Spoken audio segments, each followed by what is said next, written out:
OTB AM. With Gillette. Get into your flow with the new Gillette Labs Razor with exfoliating bar. Bang on 7:30 this morning. You're very welcome along to OTB AM. It's Ger Aisling with you this morning. Aisling, how are you? Good morning, Ger. How are you? I'm very well. You were an eyewitness an eyewitness for both of the Leinster and Ulster football finals at the weekend. How amazing was the Leinster football final? Not so amazing. Yeah, it was. You almost forgot that we had a Leinster final. Like when it got to the end of the game, and I normally rush in to get the post-match interviews, I remember thinking to myself, "Oh, there's a trophy here. There's silverware. So I have a few minutes here just to gather myself. When normally it's a rush job to run down." So obviously they were getting the trophy and everything else. Really subdued celebrations. And obviously the game itself, look, Dublin scored 5 goals within the first half, so that killed it very early on. When I thought going into the Leinster final, I was really sort of excited to see a bit of a competition. We obviously seen what happened with Meath, and I was thinking, okay, look, Kildare are up and coming this year. It's exciting. We've seen it in the league, all of that. So yeah, it was a bit of a letdown, and just the whole thing. There was no atmosphere in Croke Park. Just really dead. Was there any atmosphere for the women's game? A little bit, yeah. There was more of an atmosphere. I think, there was a lot on the line there. The really close rivalry. Everybody's fascinated at the minute with Dublin and Meath.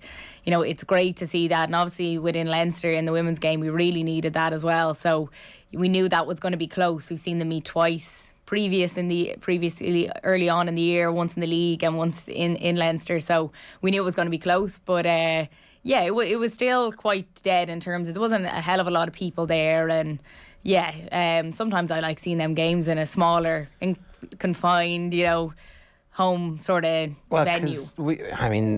It's very hard to put a figure on it, but there's a suggestion that Meath might have brought 10,000 to that game, right? Mm-hmm. Like if that game had been in a tight venue where everybody is like struggling to get a ticket, and that all of a sudden just lends a massive change to it. So do we need to get away from this whole it's everybody's dream to play in Croke Park? Like, it's not everybody's dream to play in Croke Park when the stadium's empty. That you don't as a kid go out to back garden and dream of, like, when you're commentating on your own scores, the crowd makes noise. There's not the echoing of seagulls that is the theme tune, right? Do we need to get away from this and actually say we need to find venues appropriate to the size of the crowd? Yeah. And start playing games there? Because it enhances the experience and the game. Like when we seen, say, even in the men's game when they were in Newbridge, that was fascinating. Everyone's closed in, you can hear the crowd, the whole lot. Like, it's brilliant to see that side of it. When it's in Croke Park, you almost get lost, and it's such a big pitch that obviously that lends to Dublin's game. They're well used to it. All of that comes into it too. Totally. And Tommy Walsh was on yesterday, and he was talking about pitch size, but how it feels like it changes when the crowd is full. So it feels tighter, even though some of these pitches are all very similar size, right? Yeah. That when the crowd is full and when the crowd is empty, it's a completely different experience. Which makes sense at a psychological level. We understand that everybody, before you start texting in going, the pitch size doesn't change physically. I understand. But people make different decisions under pressure. Mm-hmm. And the pressure of the crowd, that game seemed pretty dramatic. And we're going to come back to this a little bit later on, I know, but and there was loads going on in the women's game that if you had it in Parnell Park, for example, or even Navan a bit bigger. Yeah. Would it not have looked better? Would there not have been more back and forth? Would it not just have been a better occasion? I think so. Meath now in the first half, it was 5 points to 1. It was very low scoring in that first half. That would have been different, I'm sure, if it was in Park Talton or Parnell Park. We seen it earlier in the year when they met in Park Talton. It was the biggest attendance for a women's game, rather than the final. It was incredible to see even all the standing area was somewhat full as well. Never ever have I ever seen that. Park Talton's capacity is 11,000. I didn't realise that. That's what it says on Google. Is that right? That'd be right? Probably, yeah. Yeah, I'd say so. Right. Yes, but it definitely would enhance it to have it in a smaller venue for sure. I don't think it would have been as low scoring as well. And I know what you're saying with the pitch side, that doesn't really change too much, but you feel it. You feel it when you're watching it. It's just that bit different. It feels a little bit slower. It feels, a little bit more dragged out when there's not a big crowd there enhancing it. Now, what will the players say? do you think? Will they say, look, we do want to play in Croke Park. It's better for us. I don't and I understand that, but if you're trying to get everybody really excited about it, making it that would have been the standout, certainly on Saturday and up until the Ulster football final. That would have been the standout Gaelic Games moment of the weekend. Instead, it was like, why is this? It's very empty, isn't it? It's like, And that's what you're talking about, and that's not what we want to be talking about. No. I think no player's going to ever pass up the opportunity to play in Croke Park. That's for sure. And this current Meath team at the moment, nearly all of them would have played there now a few times. They're getting quite used to it, which I never thought I would say. So look, that's great. They're getting those opportunities. So yeah, it's a tough one. I think they would always like to play in Croke Park, but I think at this point now, when they know they're going facing Dublin, they might say to themselves, look, actually we'd rather it in a smaller venue. It might be a better game. It might actually suit us better. Even though the dream of Croke Park and all of that is great, but is it really as good as you think? No, and they know they're going to get there later in the year. I mean, I do wonder if there's we're now the All-Ireland champions, we want home and away for these games. Yeah. They have a chance to do things differently. They don't have to always, every final is always in Croke Park because that's the rules and that's what we've always done. This is Leinster, that's how we do things. There's we could be clever about this and not have it automatically there. Yeah, I think there's probably the sense of trying to get the women's game into Croke Park for so long. That's probably one of the arguments, and that's why it's been there. And obviously then we had the All-Ireland semi-finals that only came in the last 2 years. That was massive. So it probably is that. I'd go back to the semi-finals and double. That's totally fine. Yeah, but it's just the provincials. Yeah, the league finals as well. But yeah, it's tough. Like for us watching, definitely, I would rather in a smaller venue. The players, I'm sure, it's probably divided. I'm sure with the likes of Meath who are experienced now, Dublin who are experienced now, they might say, yeah, smaller venue, when other teams would be like, I'd love to have that chance. Yeah, except the other thing is obviously if another team was to make the breakthrough in the same way that Meath did, it's actually harder for Meath to make that breakthrough in Croker against the Dubs, particularly when this is like a star-studded multi-All-Ireland winning Dublin team. So anyway, we'll come back to this in a moment. If you've got a view on it, 0879 180 180 is the WhatsApp number. OTB AM is brought to you live each morning by Gillette Labs for an effortless finish to your day. Here's what's coming up between now and 10 o'clock. We are talking... Owen has been out doing interviews, and it's Michael Mckernan and Shane Walsh. We're going to bring you those in about 8 minutes' time. Jenny Claffey is going to talk tennis, sports pages at 8:35 with Cahill this morning. Andy Mitten is going to join us at 8:50. Ronan O'Gara is going to join us at 9:10, talking about his victory over Leinster at the weekend, and then some Owen Redden analysis from 9:30 for you this morning. Let's just go back to the Leinster and Ulster football final. So I haven't seen that much criticism from most people of the Leinster final. It's been very much, the Dubs are back, Jacks are back. But all the criticism that has been basically blocking up the newspapers and TV coverage over the last 3 days has been how crap the Ulster football final was. So you were there, eyewitness account. You're in Dealey Plaza for this. What goes on? Well, even from the minute I arrived, I've been told for years now that, Clonus, Ulster final day, it's such an experience. So when I got this game, I was absolutely delighted, really looking forward to it. I arrive, you're sort of brought down back roads because of the traffic, but really well done. They sort of stopped the cars a good mile or two out, and they actually make you walk in. But obviously I got to go on in because I had equipment and that. So even just arriving, there was even that buzz was there. The guards were all over Clonus. There was so many guards everywhere you turned. And then you get there, obviously the other final was on beforehand, so there's loads of buzz about the place and so many flags. Like, years ago when you used to watch videos of in Croke Park of the All-Ireland finals, was flags everywhere, and then everyone sort of stopped bringing the flags. Yeah, I don't know why that happened. I don't know why. I think they stopped at the bamboo canes? And people couldn't see and things like that, so I think that's why they stopped it. But it was like that. It was like years ago of every person seemed to have a flag, and the colour, and obviously had the band out beforehand.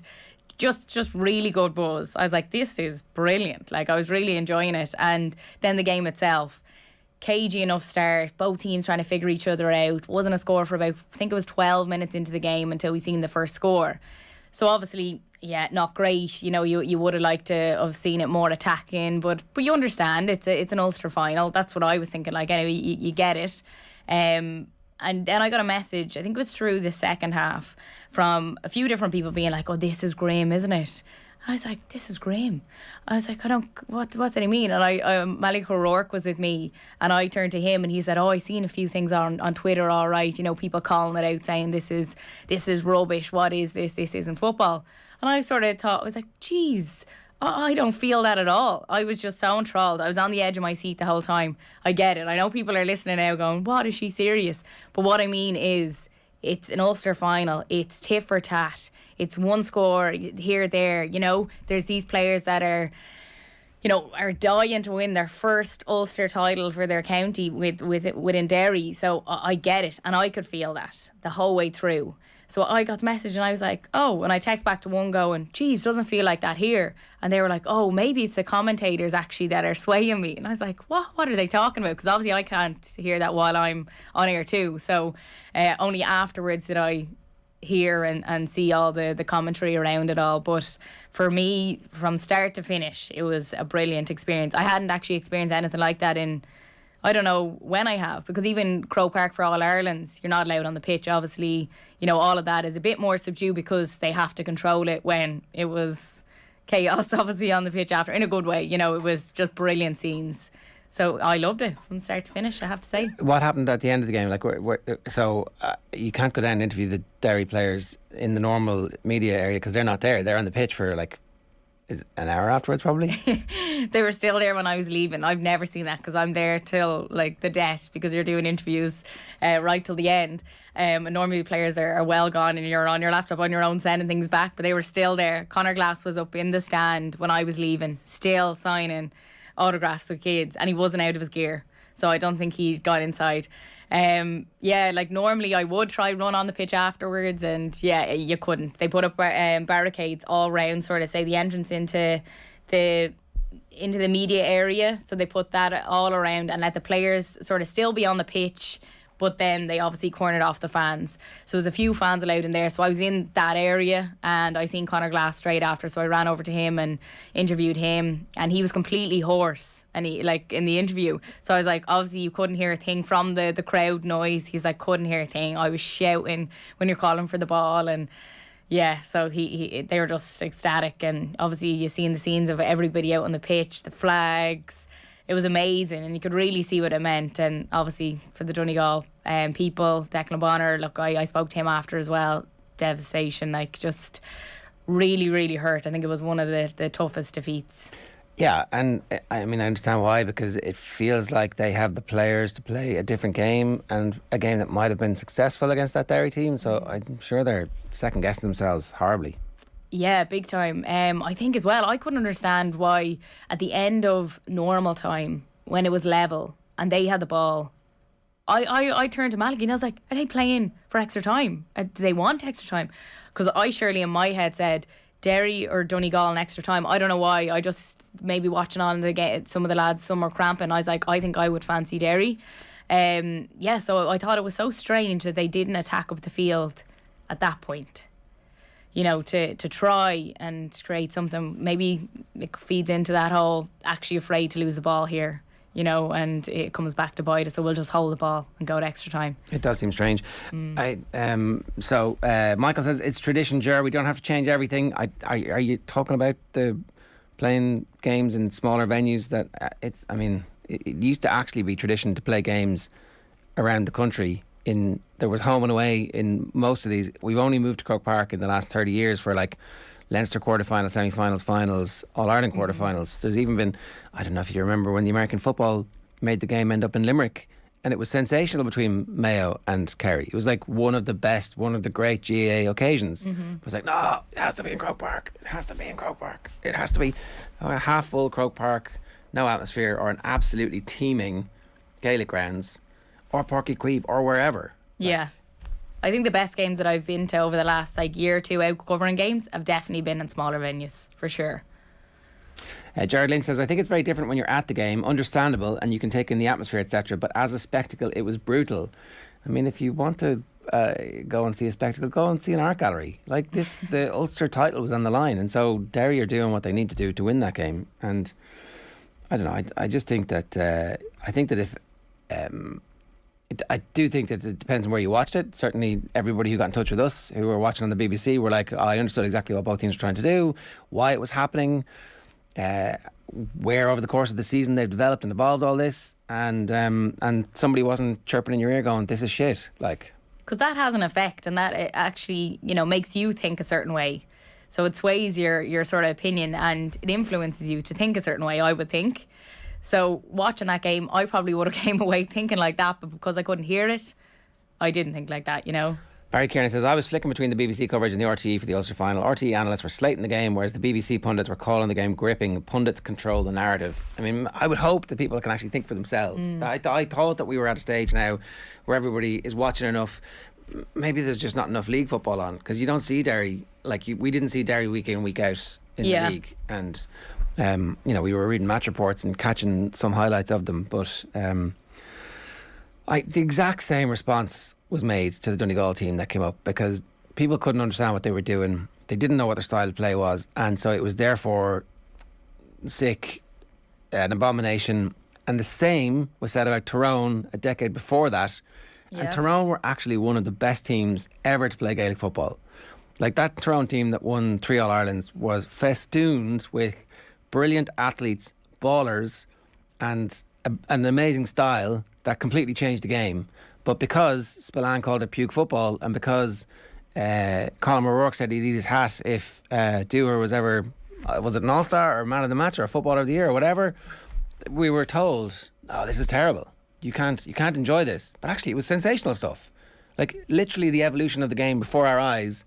And the two lads were like, well, it was better in our day. And it really wasn't. No. Like, it really, really was not better in their day. So no, and I think it's not always the way that Derry plays. Like, there was a lot more kick passing in the Derry Monaghan game. So if that's what you're looking for, and they just changed up their style and their tactics because they wanted to win an Ulster title, So I don't think that's always the only way they play. They just change things up because, that's the style that they needed to in order to go out and beat. Paul Quirk says, Aisling is right about being at the game. Let's get more fans to games by bringing ticket prices down, and you'll get great games in return. It would be interesting to see if it was like a fiver to go to the Leinster final. Would it be 80,000? Like, is that the way to try and get people back? I mean, obviously the way to get people back is to have a meaningful championship and throw out those ridiculous structures, but that's not going to happen. Jared Lynch says there should be a rule where no more than 10 from one team are allowed in their own half. The game is perfect. The game keeps getting screwed by people making stupid changes. And if you remember, like, if we think back to the All-Ireland finals where two teams were evenly matched, like Kerry Dublin or Kerry Mayo, those games are brilliant games.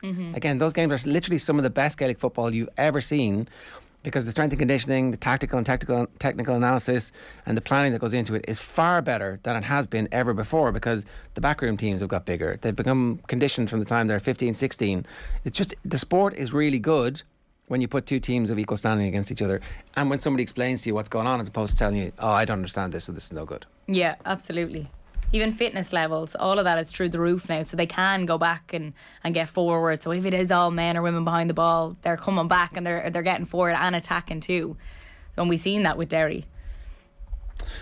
The Dublin Meath women's rivalry has replaced the men's rivalry, and there ain't no men's rivalry coming back anytime soon. Well, we won't lose hope. I think it's time for us to lose hope. Have you lost hope with Kildare? It's the hope that kills you. I know, but you need it. You have to keep some hope.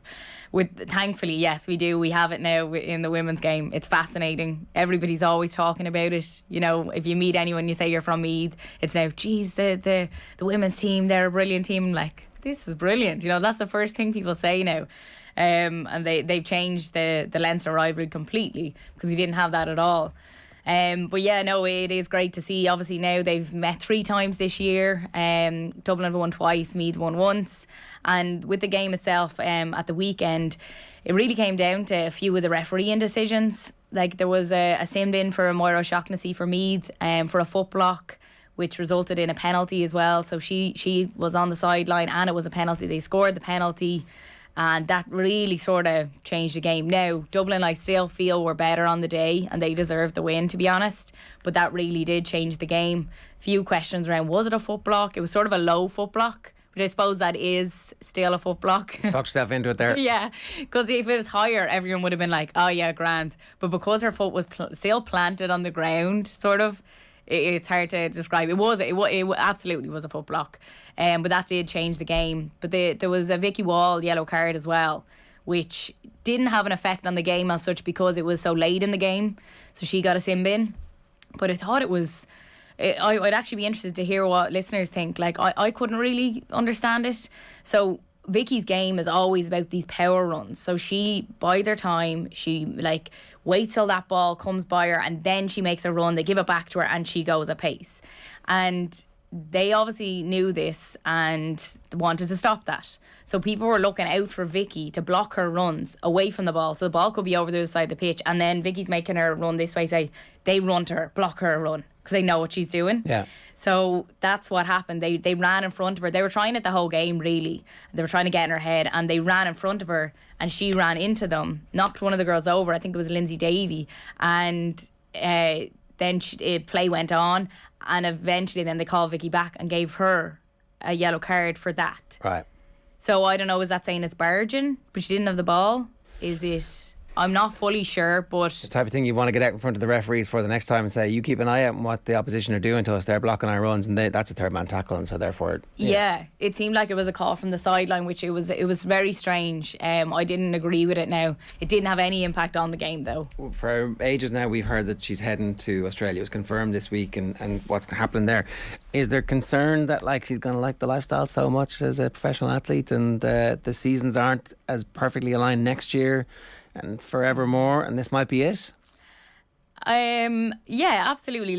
Obviously to see Vicky go, she's a massive loss to the Meath setup. I think a lot of their game works around Vicky. But for herself, to be able to go out and be a professional athlete, that's dream stuff. I don't think any of us would ever have thought that would have been possible in the women's game. Yeah. Only that the AFLW have given this opportunity. So for her, amazing. What an opportunity. It's great to see. But yeah, massive loss to Meath. Unless she comes back and it's totally perfect. Maybe she's good enough where in Australia they're like, okay, we'll have you for half a season. That's fine. Yeah, because she's going over after the All-Ireland campaign when a lot of the girls that are signed up to go this year aren't playing with their counties. So they're already there, yeah. Yeah, she's already in a bit of a unique situation in that regard. So she obviously has a little bit of power that way, that obviously she is that good, which she is. So she can sort of maybe have to make a few of those calls and say, look, I'm going to come over that bit later. I'm going to finish off with Meath. So hopefully that's the case. We obviously would love that at Meath. Yeah. You'd want her still there playing with the county, especially for championship anyways. But I think she's going to have a massive effect over there, just the type of game she plays. The explosion in the league and the fact that there's ready-made athletes here means it looks like there's probably going to be a higher level of recruitment from the women's game than there is from the men's game, which is kind of natural because the league is a start-up league. So it'll be interesting to see how that all pans out. And loads of them will do 2 or 3 years and come back as fully formed professional athletes with a completely different outlook, and then inject that back into the game. So it's a carousel. It's a positive thing. Okay, this week Owen was in Croke Park chatting with Tyrone's Michael Mckernan ahead of their huge match with Armagh this weekend. Keep an eye out particularly for the question here about young Canavan, who maybe a little bit of the cat getting out of the bag here with the response, and also to Shane Walsh in the aftermath of Galway's Connacht final victory. Here's what Mckernan and Walsh had to say. Enjoy. The El Clasico of Ulster football this weekend, not in the Ulster Championship. How much are you looking forward to that this weekend, Armagh? Yeah, look, it's one of the games I would say the Armagh players are the same. There's that rivalry between the two counties. It was back in 2003 and 2005 and them years. So hopefully over the next few years it's coming back. And it's another one to look forward to. What do you remember of 2005? A good bit.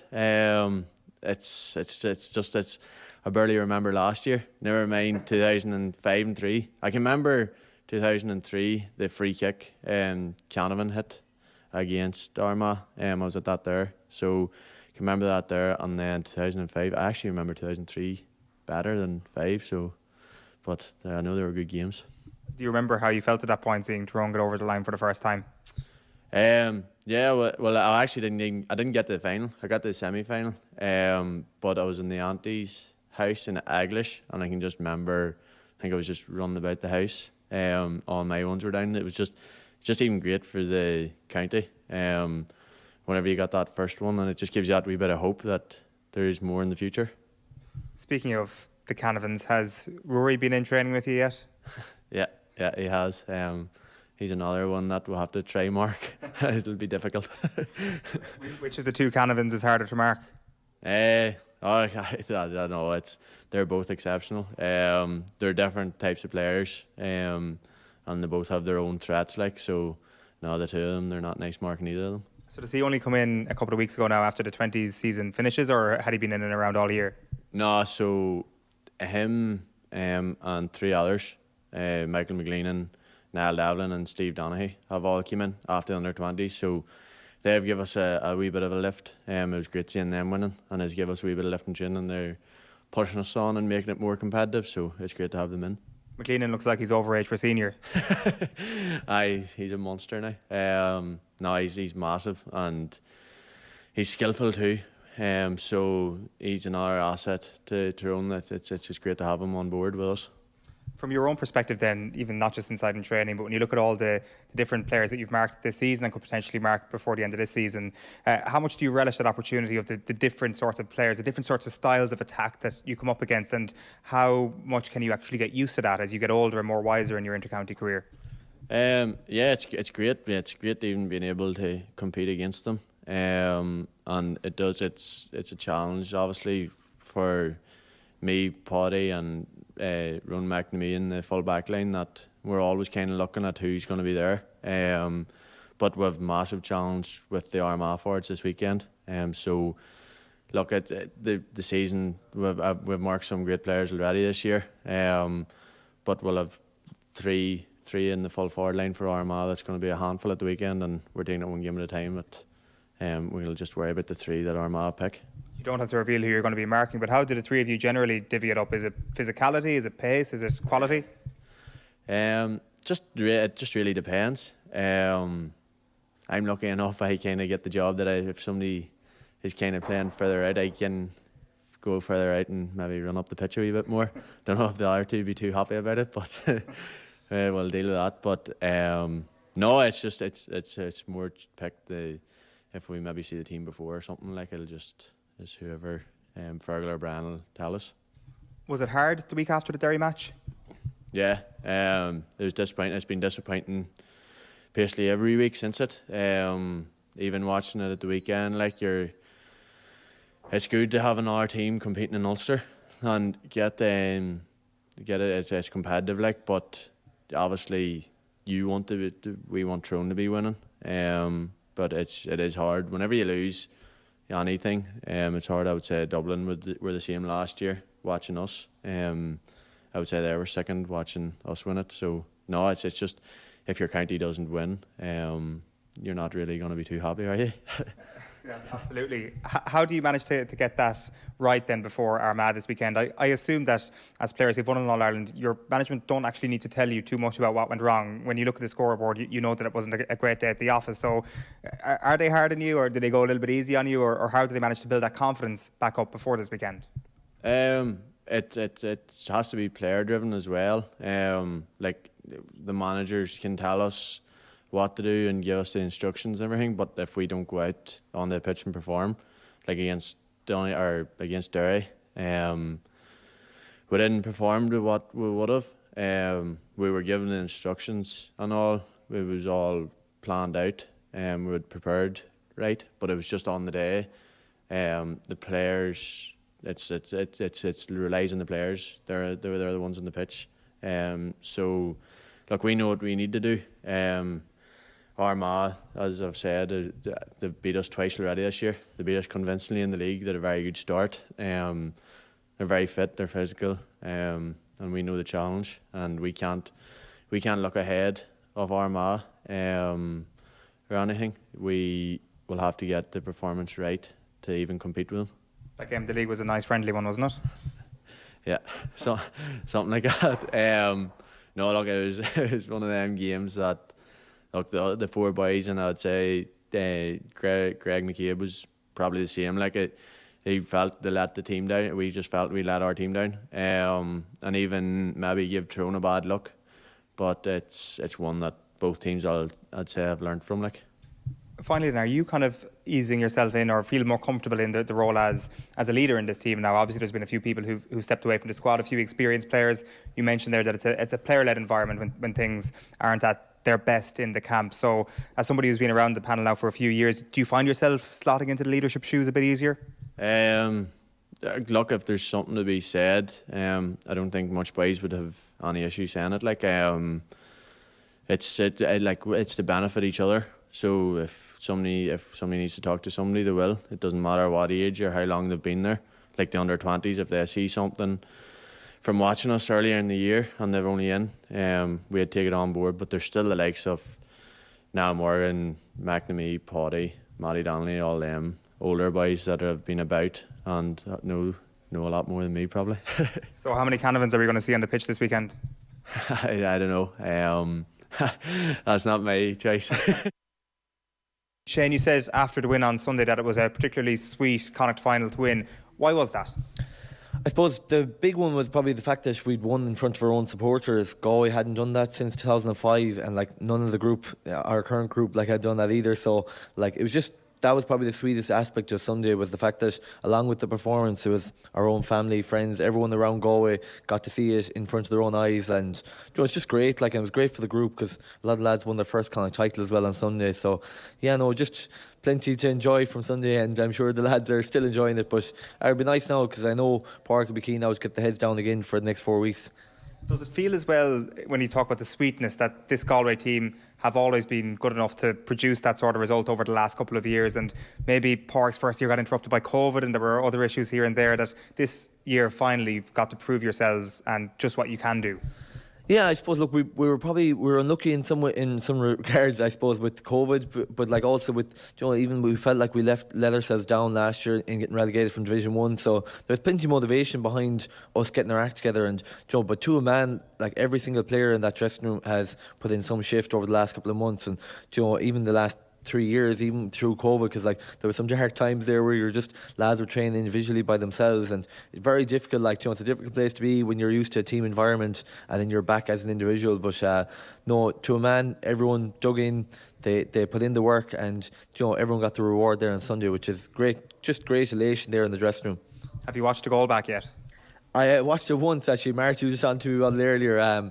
Yeah, funny, I actually forgot the second kind of dummy, because I remember, right, there was one, I said if Cahill buys this dummy, I said I could be in for goal here, and I didn't even remember it. The next thing I remember was Cian O'Neill telling me, keep it low. He said, stop kicking the ball high, keep it low if you're going for goal, and lucky enough went in the corner. Cian O'Neill is giving you goal scoring advice? He likes to give me all sorts of advice, Cian. He's a bit of an expert, really. He's a very hard man to catch out, so he's keen, so you want to be prepared with 150 things on him. I know, but Cian's been very good for the group. Like, just his understanding of, you know, everything, even outside football, and what lads are coming in from. Like, he's just a very good, like, you know, very nice fella, Cian. Like, and even I know I chat to him probably a bit more than other lads in the way, because he's head of P down in the sports down in MTU Cork, and I'm doing P now as well in college. So it's just great to kind of have that experience then around you as well to chat to. You say there, which is interesting, that you didn't even know that you did the dummy until you watched it back. So it's pure instinct then, a lot of what goes into the mechanics of that goal.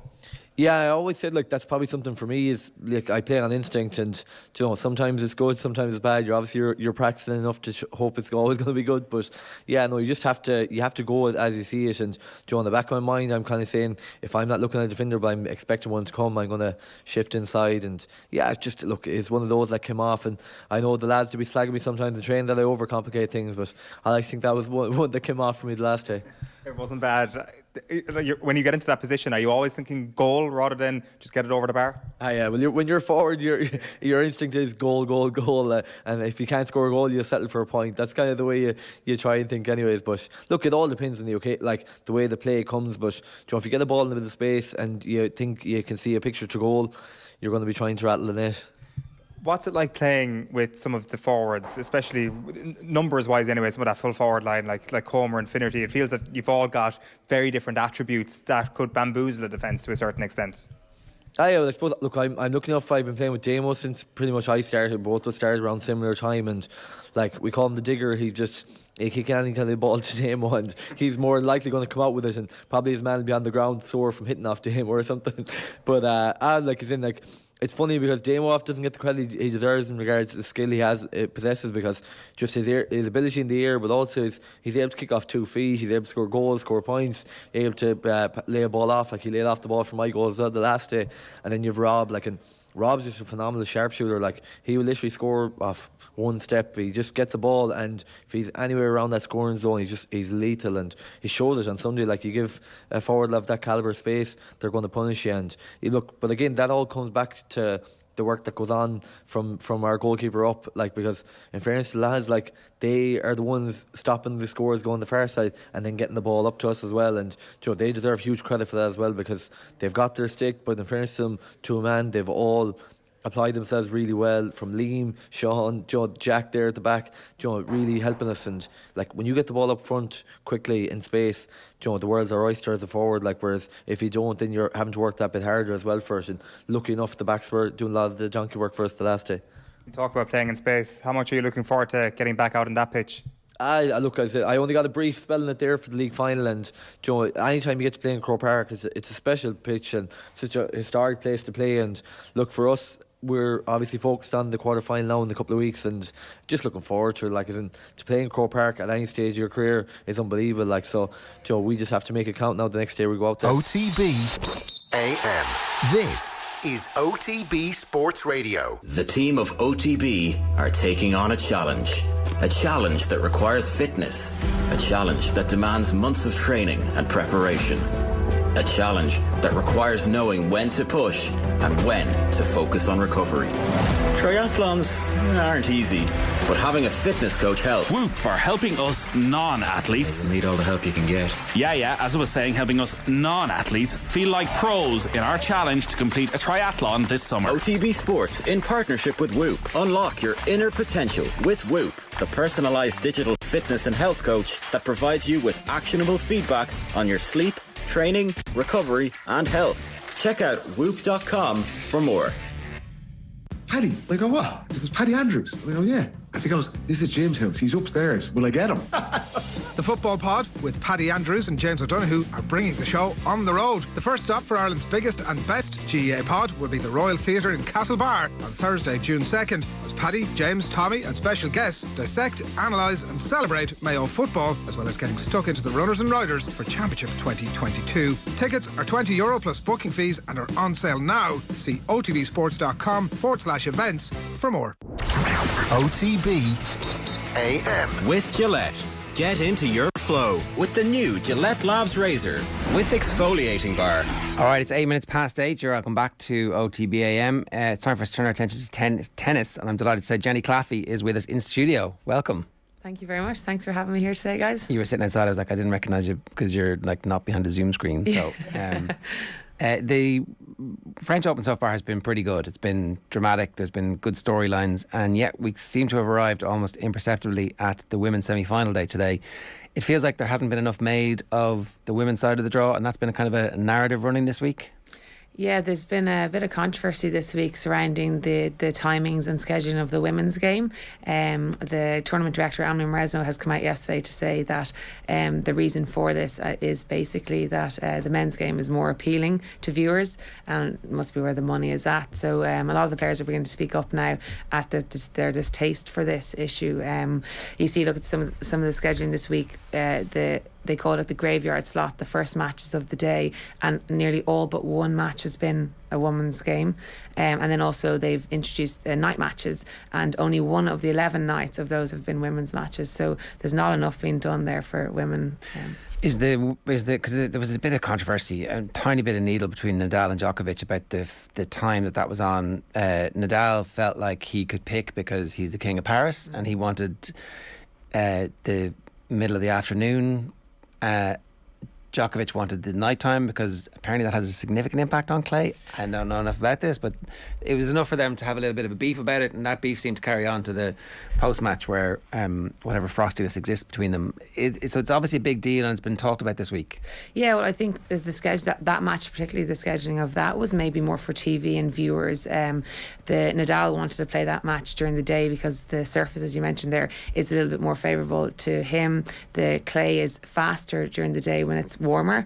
Like much faster, to the point where they can notice? not, I wouldn't say enough that it would win or lose a match, but I'd say it's enough to put a little bit more pressure on Djokovic, like maybe when Nadal's playing against him, because Nadal plays with so much spin, the ball will kick up off the clay, and that'll be able to keep Djokovic back a bit further, whereas in the evening time the clay is a little bit heavier, so it's a little bit slower, so that would be more favourable to Djokovic. And this is because of the weather. This is literally because it's hotter, and the tiny few degrees is going to have an impact. I guess if you're at the level where they're at, where they've played each other a gazillion times and they know each other's game so well, any tiny little bit of something that you feel like you're getting is going to help. Yeah, definitely. I think that was kind of what Djokovic was looking for that evening match, because he thought that might be more favourable for him. And then he got it. Yeah, but it didn't work. No, it didn't. Yeah, Nadal though is just so dominant at the moment, and especially in, as you said, the King of Clay in Paris. Like, this is his home tournament. He's only ever lost 3 times there in the last 17 years. So I think it's surprising he didn't get his way, Nadal. But it just shows the power of the media there, that that match was put on in the evening. And that's about TV viewership. It's not like so, and that's what we're talking about here with the women's game, is that they haven't had the opportunity to showcase. So there's a bit of chicken and egg here, is that these women's players are not as well known as the men's because they're not on TV at the prime spot, and so they're not on the TV in the prime spot because they're not as well known as the men's, and away around we go. Exactly, yeah. Yeah, how do you improve it then, if you don't give them the chance? Yeah, well, I think with the introduction of Amélie Mauresmo as the tournament director in the French Open this year, that definitely was giving confidence to the women's game, that they would be more likely to promote the women's game. But I just think that the fact that the men are, as you said, in the spotlight all the time, it's not giving those stars of the women's game a chance to get well known, and that feeds into the fact that people are saying, why is there no big stars in the tennis game? Because we're not seeing them on the screen. That's the big issue there. And it's so surprising from someone who's been there and been in the spotlight, has won these major tournaments, to speak like that. Like, I was quite shocked when I read her comments. Yeah, I mean, especially how she was very nonchalant about expressing that the men's game was more appealing. The backlash of that then is, of course, the players saying that, like, how can we get into the spotlight if you're not giving us the chance? They just have to give them the chance, and then, like, we of course will then begin to see them more, get more known with the names, more familiar with the games, the game styles, etc. of those players. But yeah, that seems to be a big issue now, that chicken and egg. Is there going to be any fallout? Is she going to change? It's kind of too late now, right? Because, like, today's semi-final day and there's not much opportunity for her to make amends for this. No, I think next year there's going to have to be a change. But the WTA have come out now, the women's organisation, to speak about their how unhappy they are about it as well. So there will definitely be change going forward based on that. Okay, talk to us about the 2 semi-finals today. Coco Gauff is kind of in the papers in this part of the world, I guess because we've been following her for a number of years, and it feels like she's beginning to deliver on the promise that she's shown.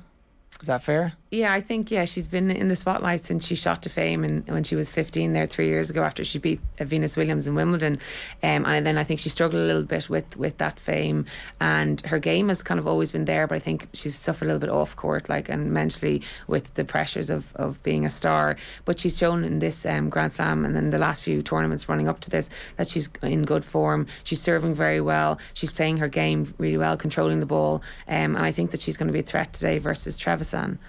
Talk to us about Trevisan. Who is she? She's, a relatively unheard name. She's the 59th ranked player in the world. She's an Italian player. She's had a really interesting background as well. This year she's had 10 consecutive match wins, having coming in off a win, her first title in Morocco last week. So she's on a streak at the moment. But prior to this, she's had spoken out in the media about her battle with anorexia and how she had to take 4 years off the professional tour to deal with that. So it's great to see a comeback of that sorts now. And 2 years ago, she got to the quarterfinal of the French Open as well. So she is comfortable in Roland Garros and on the clay. So it'll be an interesting matchup because two very different styles. Trevisan will be more of a traditional clay court player where she's more defensive and plays with a lot of spin, whereas Gauff will be coming in and trying to be a little bit more aggressive and dictate the way she plays. What is Coco Gauff's game then? Where on what surface would you expect her game to be the most fluent and successful? I would think that a hard court would suit her a bit better because it'll be a bit faster and she's able to play with a little bit more power, so she can be a bit more dominant, whereas on the clay you've got a little bit more time on the surface and not as many winners are hit. So I think a hard court or even a grass court would suit her style because she plays so fast. Okay, so you expect Gauff to win this? I would expect Gauff to come through that semi-final, yes. Okay, and the other one is tricky names to pronounce for us this morning as we were practicing in the ad break here. Shaviantek versus Christina. There you go, Ger. Give it a go. What's going to happen in this one? I think all the talk is about Swiatek at the moment. She is the star of the women's game. She's on a 33 match winning streak, 5 tournaments in a row. She's the world number 1. She's really on form. She's coming up against Kazakhina of Russia, who is also on form, has shown results in the French Open in previous years as well. She's also been in the top 10. But Swiatek is the dominant player of the women's game at the moment.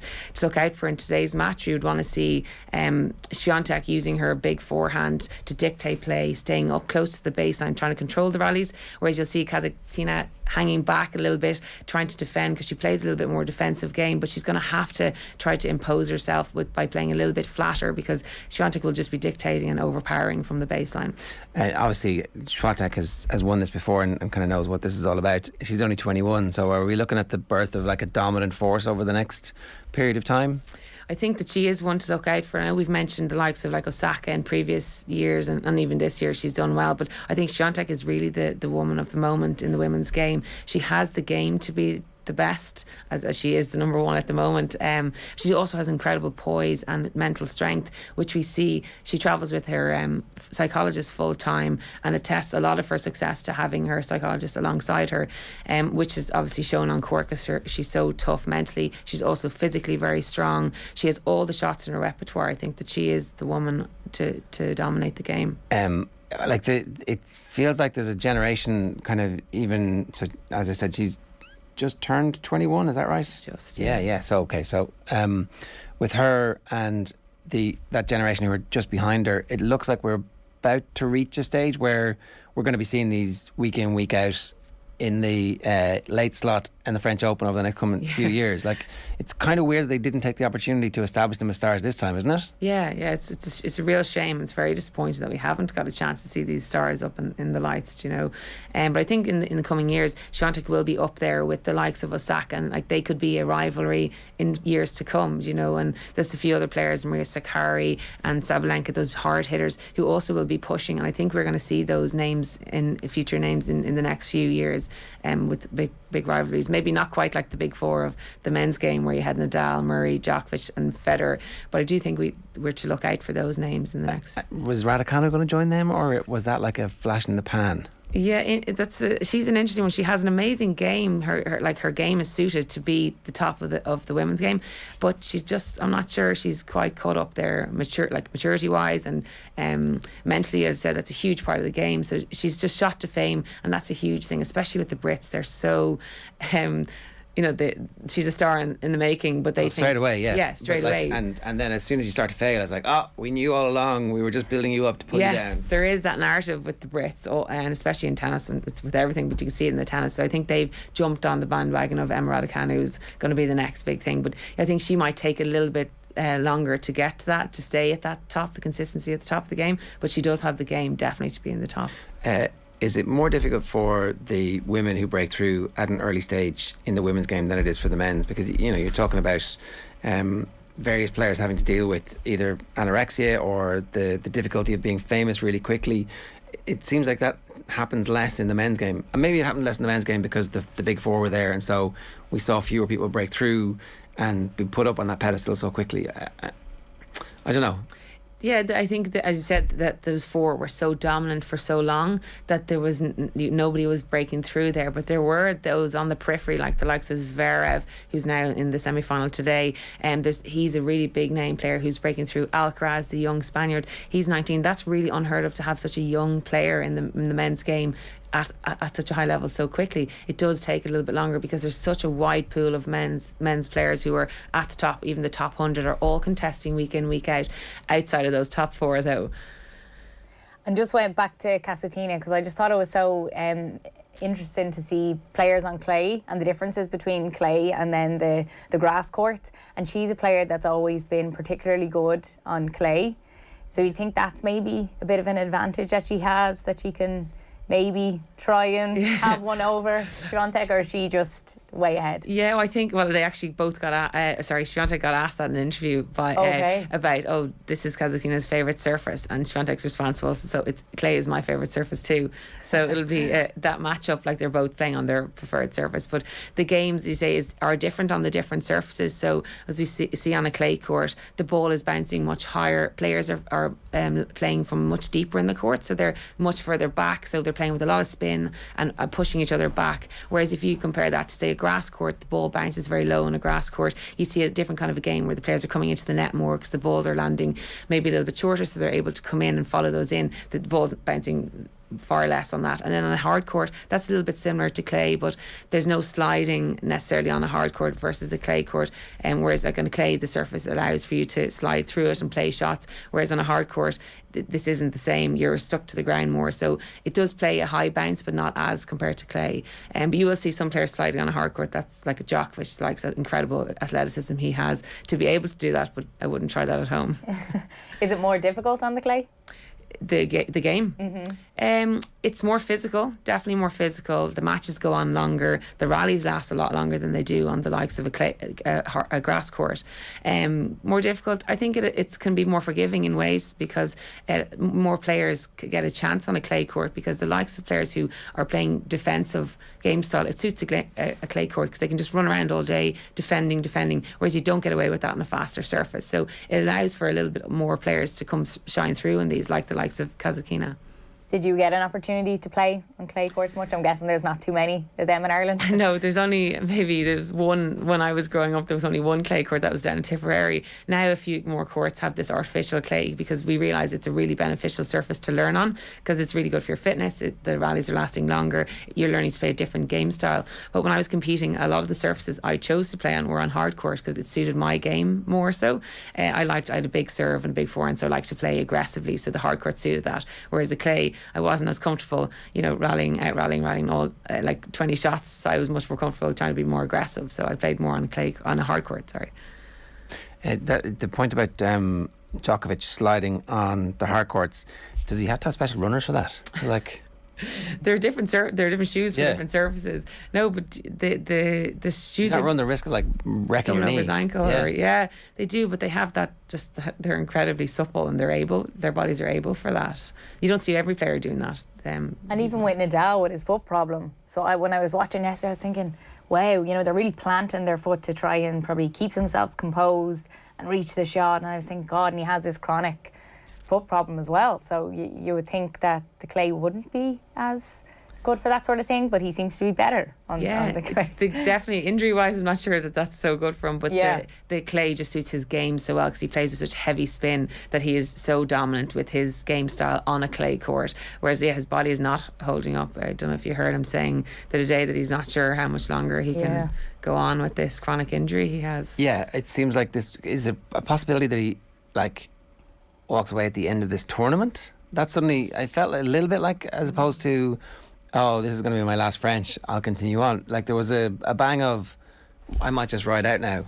If he wins this, like, why would he show up when he's probably not going to win Wimbledon? He's got a good chance in America, but at the US, I don't know. Is there any possibility? There was a hint of that definitely in his post-match interview after he played Djokovic there. He was saying that he's now travelling with his doctor because they're doing some sort of treatment, which he said he wouldn't say what it was until after the tournament. But he has been alluding to the fact that this could be his last French Open. But I think that that's playing into his performance almost in this French Open, because he is so... He knows this could be his last chance. So he is so determined to win that 22nd Grand Slam on his 14th Roland Garros. So I think that he's going through any kinds of pains barrier now just to see it over the line. Notwithstanding that, it was then a bit weird to see him at the Champions League final, where it's like you should literally have your feet up watching this at home. Real Madrid are his team, and it's in Paris. I mean, I'm sure unless he had a police escort, the traffic is crap. So that's and if it had gone to extra time and penalties, that's like 4 hours off your feet. I don't know. I wasn't terribly surprised to see his next match go to 5 sets the next day. So just to go back to Naomi Osaka, who you mentioned there, right? How long do you think she's going to play, and what is her future? Well, that's hard to tell. I suppose she's taken the last year, kind of handy in terms of competition wise. She's getting back into it now this year. She cited, as we know, last year about mental health issues, and she's come out and said that she was actually depressed this time last year. I think she's gone over the last year, gone through obviously a very tough time. She shot to fame very quickly, won back-to-back Grand Slams, was at the top of the game, and then all of a sudden, as we know, was struggling with that. I think there is definitely a future for Osaka. She's an incredible athlete, really, really strong tennis player, has all the shots in her repertoire. It's just about whether she can keep the off-court, on-court balance going, because I think she's really now focusing on trying to live in more of the moment. She's saying that she's trying to focus on living her life off the court and then enjoying tennis while she's on court. Yeah. And obviously you wish her the very best with that. It would be great to see her at Wimbledon, and it would have been great for the comments around Wimbledon to be like, oh look, we really understand what's going on, there's a war on, and so therefore our ranking points aren't probably the most important thing in the world at the moment. Yeah, that's an interesting one, isn't it? And how they've banned the players. You could see them playing, some of the Russian players playing under the neutral flag here in the French Open, that Wimbledon are not allowing. So do you think it will have an impact on players showing up, really? Or are they going to go like, the money and the fame and maybe just because we grew up at Wimbledon on TV all the time, like, it's still really important, irrespective of whether or not there's ranking points, right? Yeah, well, Wimbledon is Wimbledon. Everybody wants to be in Wimbledon, everyone wants to win Wimbledon. I do think that that's going to take the edge off it, though, not having the ranking points on offer. But I don't think anyone's going to drop out because of that. They're still going to have the prestige of Wimbledon and taking that title home at the end. Yeah, like, it's not the Olympics. Yeah, true. Can you name any of the Olympic tennis champions over the last 24 years? Why did you do that to me? Have a guess, Jenny. Sorry, I've won this one, but I only know that because I read it yesterday on Wikipedia. Yeah, well, as in the prestige around the Olympics. Exactly. Yeah, people aren't as, because there's no ranking points, and there never was. People are like, well, this doesn't really matter, but it's Wimbledon. It's Wimbledon. If it maybe was if it was the French Open, or it might have been another Grand Slam, maybe you might have a bit of a drop off. But it is Wimbledon. But it is really disappointing that has happened, because it does take that the prestige out of it. But at the same time, I think everyone will still want that Wimbledon trophy at the end of it. Is there any prospect of Serena Williams playing this year in Wimbledon and or in the US Open? She's been very quiet the last while, with her game and off court. Nobody really knows what's going on as such. But I'd love to see her coming back in Wimbledon. Grass would really suit her, with her big game. I'm not sure, she's 40 now. I'm not sure that her focus is on regaining her form. It's funny that there hasn't been a formal announcement. Yeah, we're kind of hanging. It always leaves it open. Whereas like Federer, if you look at Federer, he's been clinging on now for the last while with a knee injury. But I also there'll be doubts around his comeback to the game. Kind of Williams and Federer seem to be in the same. I put them in the same box now. They're almost at the end, but not quite ready to retire just yet. So you were talking about grass and hardcourt. Does that mean that you're like, if you were to power rank your favourite majors, it goes Wimbledon first? Yes, definitely Wimbledon. Wimbledon is everyone's favourite. I think everyone knows Wimbledon. If you ask anyone on the street, they know what Wimbledon is, but they probably don't know what the Australian Open is or the US Open. Yeah, so the Australian Open, not really a major. We've had this debate before on the show. Like, it's got grandfathered in, really. So it's the US Open then second. I go that to the French. I'd say US, then Australia, and then the French. Just because clay's my least favourite surface, so I find the viewership is better for Wimbledon, the US. And so you're involved in tennis coaching. Is this the time of the year where all of a sudden, like, your phone is ringing off the hook and everybody wants back in? Yeah, those 2 weeks of Wimbledon, you have everybody ringing you looking to play tennis. Everybody seems to get inspired at this time of year. I was looking at Swiatek's biography, and her dad was a rower in the Olympics in Seoul in '88. Ireland is a country that produces many rowers, and so if the father of a great tennis player can be a rower, why can't we have any more great tennis players?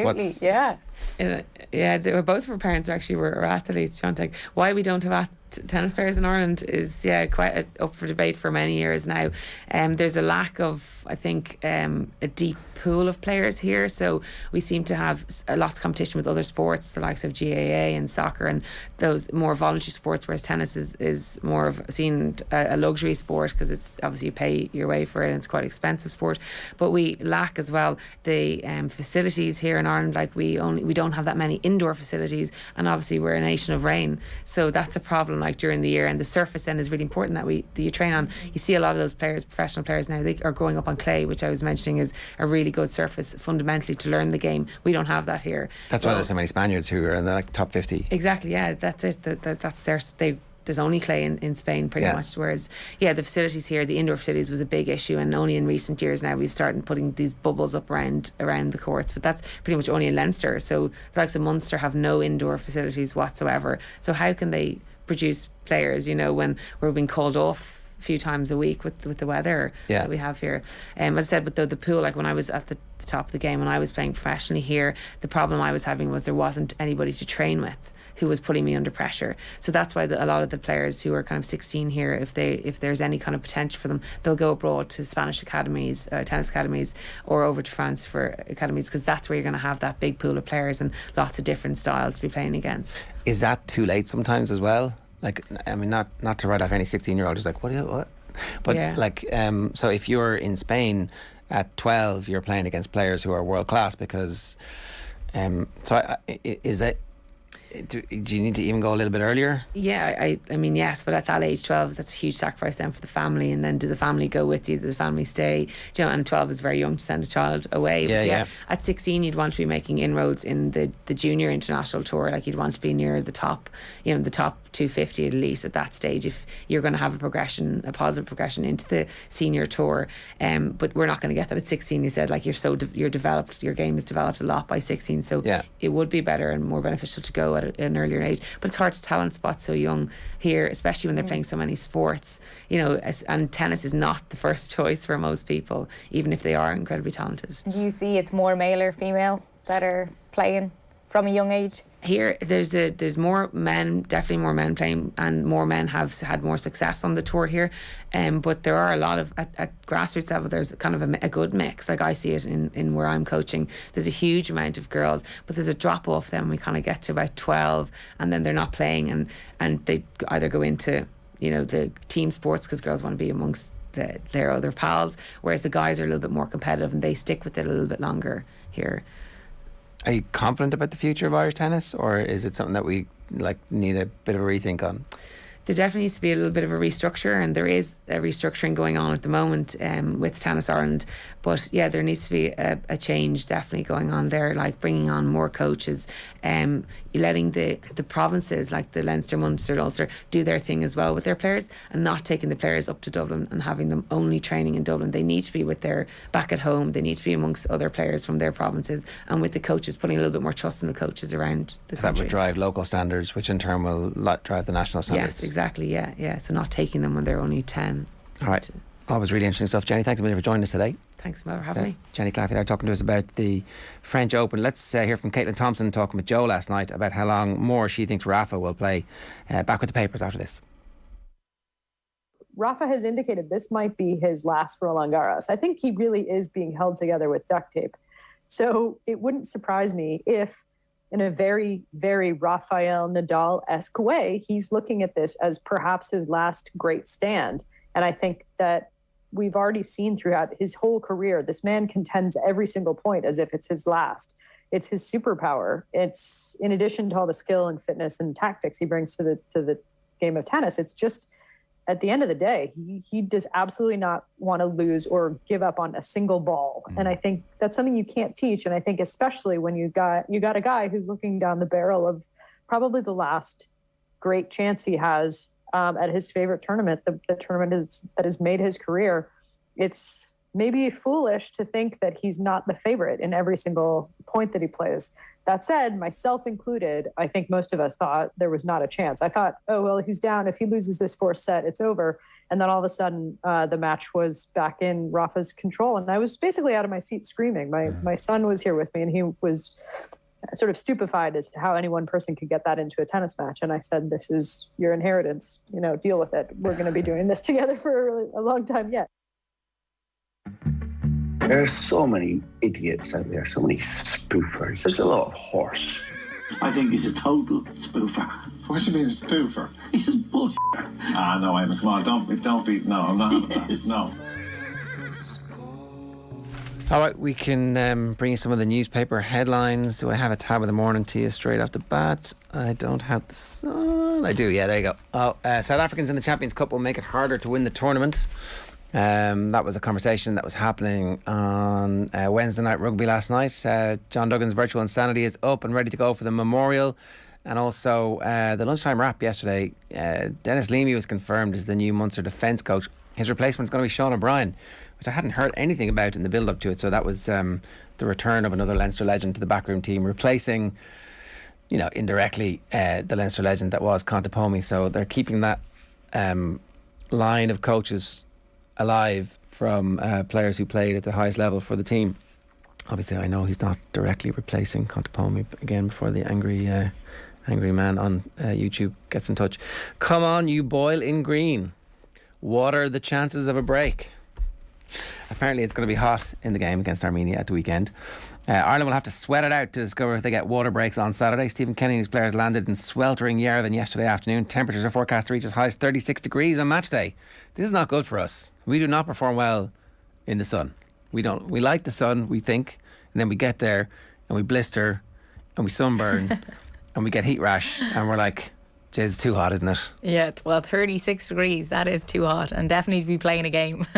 For sure. Oh, it'll be tough. But no, I'm definitely hopeful against Armenia. You would be, wouldn't you? I mean, look, we've had trouble with them before. In 2012, there's a piece in the Irish Times today that we were their Thierry Henry moment in 2012, which I'm totally unaware of.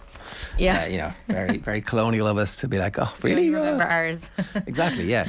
And then the other one is Brothers in Yarms. This is Yarmolenko celebrating last night after Scotland were dispatched at Hampden Park by Ukraine, and they will now play Wales in Cardiff on Sunday for a place in Qatar.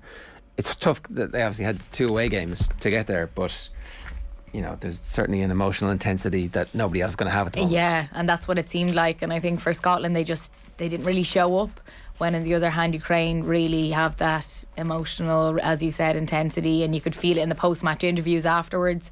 That they want to perform in every game they have the chance to play in now, is what they were saying. And you could really see that, and yeah, it was a good performance. Yeah, so we've got to play them twice in this international break. Like, them being very preoccupied by World Cup qualifiers is probably good for us in a way. At the same time, them also being on a massive roll and killing everybody, metaphorically, in football, not great for us. Yeah, when I seen them on such a high, I said, oh wow, this is going to be tough for us. But as well, we've Scotland as well, so look, I think that they are probably beatable. You would think on paper they're quite strong. They're really strong, Scotland. But yeah, you would like to think that we'd, I think, be able to stick with them. The really interesting piece in the Examiner here by Ian Mallon. He writes about the business of sport every week. It's a column on Thursdays. Are RTE's 25 million football rights deal offering value? So RTE spent 25 million, according to this piece, on the Champions League. The Tuesday games over 3 years, 10 million. The finals for the Euro 2024, 6.5 million. The World Cup for 2022 is 5 million. The Euro 2024 qualifiers is 2 million. And the Nations League is 1.8 million. And it says, Paul Farrell, Managing Director of Virgin Media, said, RTE has now bought so much sport with public money that it does not have enough channels or platforms to show it all.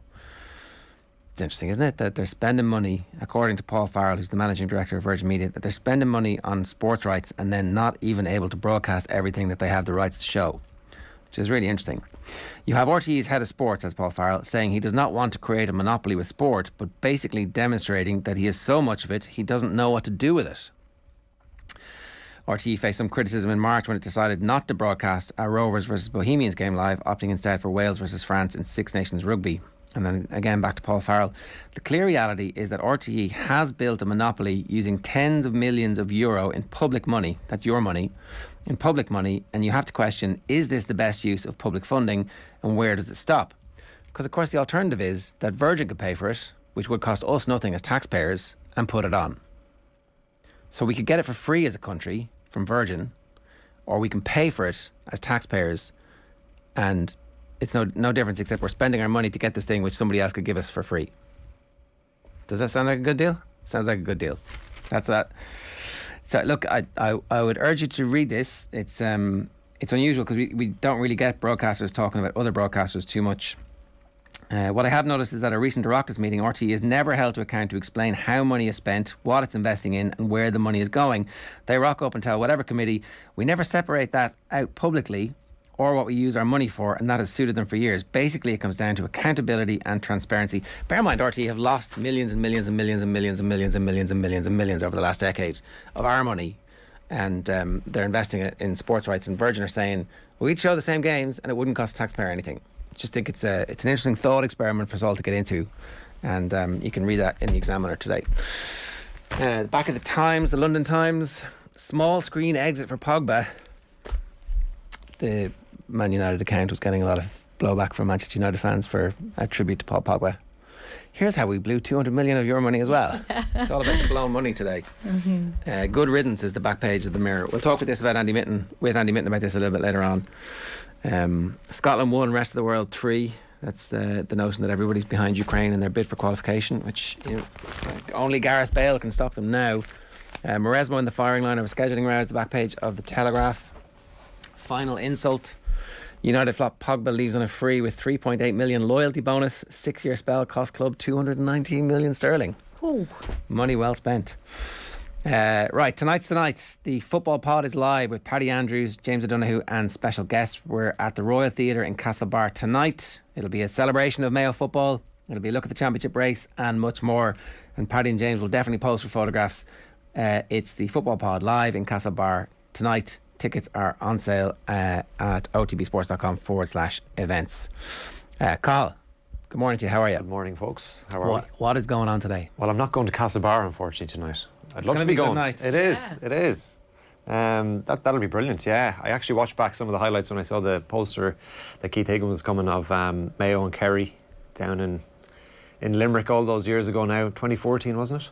I know that the start of the show is going to be particularly interesting for the two regular hosts in terms of some of their highlights, I want to say. Right. Of particularly their achievements against Mayo. I know that they both ultimately end up having a good record and he who laughs last laughs longest, but there were some times when things didn't go to plan for Paddy and James. Do they know that's happening? They do now? I'm not sure. They're not watching this morning. They're en route to Castlebar thinking, Jesus, I better have my game face on. Yeah. This is the most tense they're ever going to be facing Mayo, because let's face it, they always knew they were going to win, right? Oh God! Oh, it was always tight now. That game in Limerick was sensational. That's the best game I can remember. Because it wasn't in Croke Park and it was full. It wasn't even full. There you go. Yeah. There were spare tickets that day for everybody's like, oh, this is a disaster. People were there want to spare go. tickets? Yeah. There were. It wasn't full. Right. Yeah. Okay. Carl, do you hate Mayo as a Sligo man? Is this like a proper big brother? Yeah, I come from bully? the Mayo border, so probably, yeah. If there was one team Sligo could beat every year, like it'd be Mayo. God, I don't know anyone that hates Mayo. When they lose in All-Ireland finals, are you like, ha ha ha ha ha? Are you the Man United fans that lived here last weekend? No. No, I wouldn't begrudge them one. Just one. Well, what if they unleashed a beast? Yeah, I don't know. No, I don't think so. No, I don't think we're that level. But like, if you could offer me a guarantee that Sligo could beat one team every year, it'd definitely be Mayo. Yeah. And it's been a while since Sligo have beaten Mayo. I think 2010 in the championship, and Horan came in 11, and since then it's been one-way traffic, unfortunately. But yeah, it's Castlebar, Ballina, close to where I'm from, and then Charlestown, and those sort of areas are just football crazy. And they've always had good representation on the Mayo squad, so it's always a keen rivalry along the border, all right. But should be a great night in Castlebar, yeah. Yeah, it'll be brilliant. What is going on in the world of sport today? Well, Scotland's World Cup hopes are over. That's after losing 3-1 to Ukraine in their playoff semi-final at Hampden Park last night. Ukraine were playing, of course, for the first time since Russia's invasion of the country, and they'll face Wales on Sunday for a place in Qatar. This evening on the international front, Northern Ireland begin their Nations League campaign. They play Greece at Windsor Park from 7:45. Wales last night suffered a 2-1 defeat away to Poland. That was in their opening group game, and of course the Republic of Ireland begin their campaign against Armenia on Saturday. In tennis, world number 1 Iga Swiatek continues her bid for a second French Open title. Later, the 2020 champion faces 20th seed Daria Kasatkina in the first of the women's semi-finals. Then unseeded Italian Martina Trevisan meets America's Coco Gauff on the other side of the draw. In golf, a big day ahead for Leona Maguire and Stephanie Meadow. There in the field for the second major of the year, the US Women's Open in North Carolina. Both players tee off this evening. The Memorial Tournament hosted by Jack Nicklaus gets underway in Ohio today on the PGA Tour. Seamus Power is the first Irish player out on course at lunchtime Irish time, and then Shane Larry and Rory McIlroy both have evening tee times. See the story about Jack Nicklaus and his own company being in dispute about his involvement with Saudi? There was it said there was a row between him and the company that he has built up over the years, where, you know, he obviously has employees, but he was very interested in talking to Saudi Arabia and going, so how much money is there in this for me? And the company were like, no, we ain't gonna do this. So now it's all like, oh, I never interested in the first place. But that story. Yeah, I've seen the stuff that he's come out with, saying that he refused it point blank when he was approached the 100 million and basically to take on the job. Zero interest in it, but there was certainly maybe prior to that there was certainly a bit of debate about that in a piece in the papers recently, where the president or one of the executives were like, we had to have a strong conversation here. Come on, stop talking to these guys. Just stop it. And I mean, the next story I was going to say is that the PGA Tour reiterating its stance that it's going to discipline members that are playing in that event next week in London, and it just beggars belief that these players are doing this. I mean, how rich do you need to be? You know, how rich do you need to be? I mean, there was talk that Dustin Johnson is 100 million as well to break away and basically tarnish his legacy. Really, he's a major champion, one of America's main players in the Ryder Cup, and, you know, willing to jump ship at a relatively young age when he still has a lot of gas left in the tank in terms of competing at the top end, and departing for this tour. Interesting, Rory McIlroy made some comments yesterday as well, and he's kind of rolled back on his opposition to it and trying to come round to the, I suppose, the viewpoint of some of the players that are jumping ship because maybe they're not in the mix for the bigger tournaments on the PGA Tour, and he's trying to look at it from their viewpoint. But he says that he hopes the punishments aren't too severe. But the mood music from the PGA Tour is that they will be, whether they bar these guys altogether or they not. They need to do something fast, though, right? Like, they need to be decisive, yeah. This has happened. Oh, we never saw anything. Sitting back just watching, you know, there has to be action on it, you know. And it has to be decisive action too, that, you know, because there are going to be a floor of players. If this happens, you've got events with no cuts, 54 holes, enormous prize money. I mean, I think it's $4 million for the winner in this event next week. And the field, as Rory McIlroy said, isn't great. Whereas you have the good field at the Memorial this week on the PGA Tour, and then the Canadian Open next week. RBC have dropped Johnson and Graham McDowell. At Royal Bank of Canada, we're sponsoring those two, and they're playing in this event next week while RBC sponsors the Canadian Open on the PGA Tour. Dustin Johnson is apparently like on the billboards for the RBC sponsored event. Yeah. And it's like, oh, no, sorry, I can't make it. I'm washing my hair. It's just with money. It's depressing, really, very depressing that the players are doing this. And I'm not surprised Dustin Johnson's doing it. I am not surprised at all. When you say tarnishes his legacy, I'm like, I'm not sure it does. I don't know what his legacy was. Like, there's 5 or 6 golfers who I expect to do this.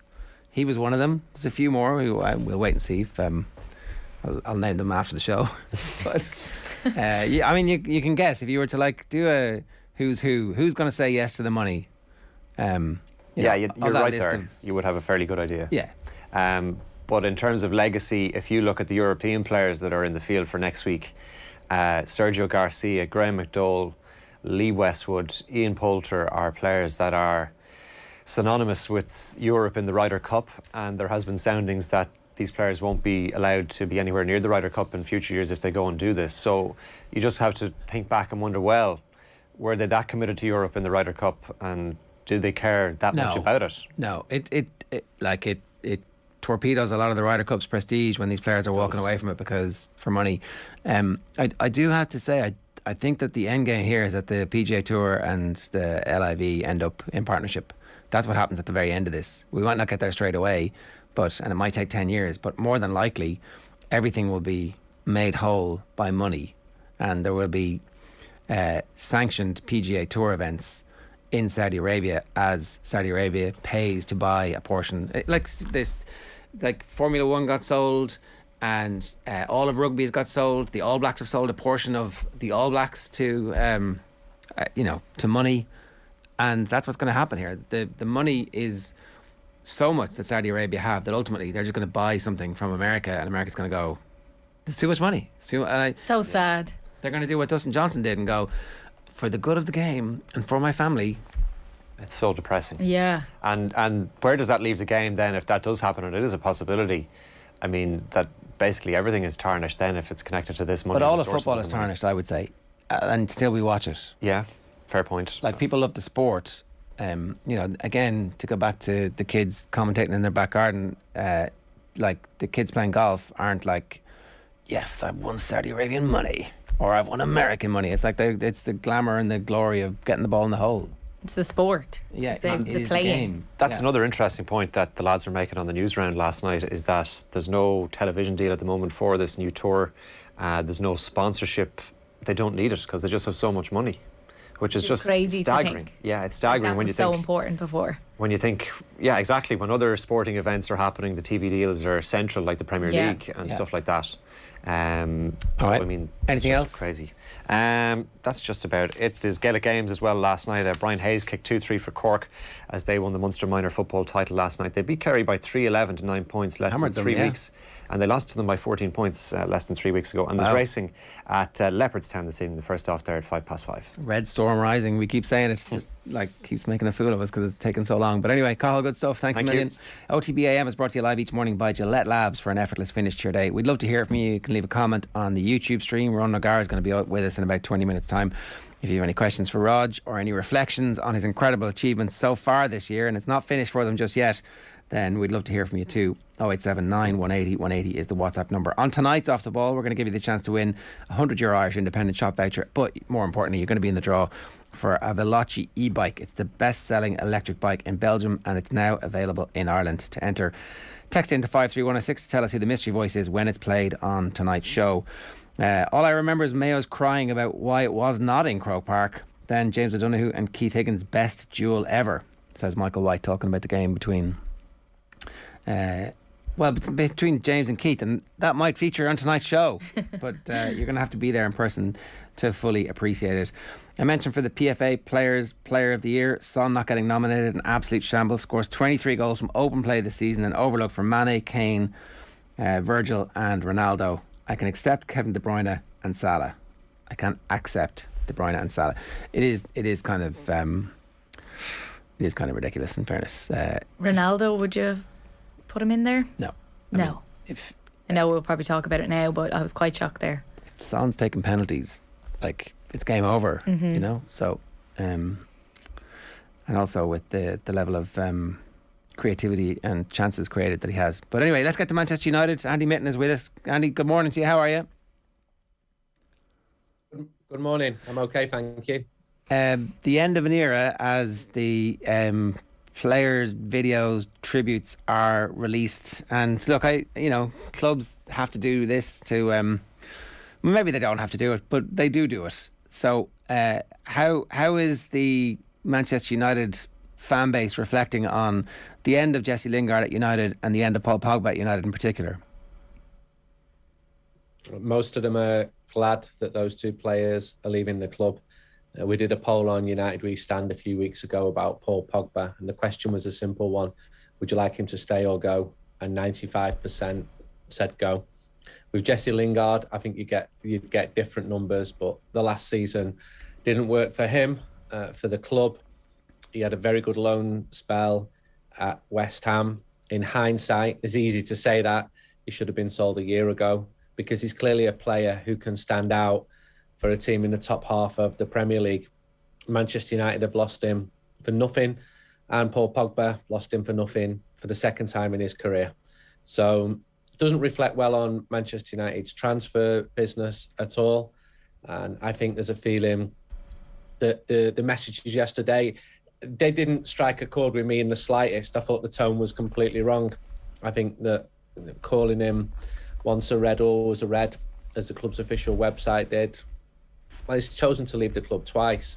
And I know that they can't come out and say this has been an almighty waste of money and Paul Pogba has completely underwhelmed since his world transfer record. Nor can they say there are mitigating circumstances because we keep sacking managers But that's about the measure of it. Huge disappointment. It's not all on him, but some part of it is on him. Yeah. And with Jesse, I'm talking in similar about both of them. Manchester United have not won a trophy for 5 years.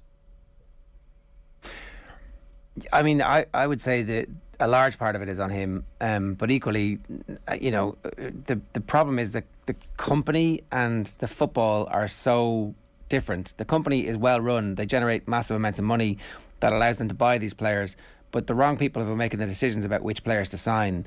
And then it seems like really the wrong people have been making the decisions about what style to play and how to accommodate them over the last number of years. Talking to Manchester United fans over the last week, they seem at least hopeful about the fact that the right man is now in charge of the football and on the pitch. But everybody who I talk to, every single one of them is like, they just have to get the recruitment right, and there've been no signs of their ability to do that. Yeah, I think both of those are fair comments from Paul Pogba's perspective. The dream he was sold coming back to Manchester United didn't materialise, and it is more on him than anybody else. But it's not just on him. And the recruitment, the players who were brought in around him, every one of them welcomed in, by the way, by fans like me, cheering in the likes of Bastian Schweinsteiger. He came a year before Paul Pogba, Angel Di Maria, Radamel Falcao, Alexis Sanchez.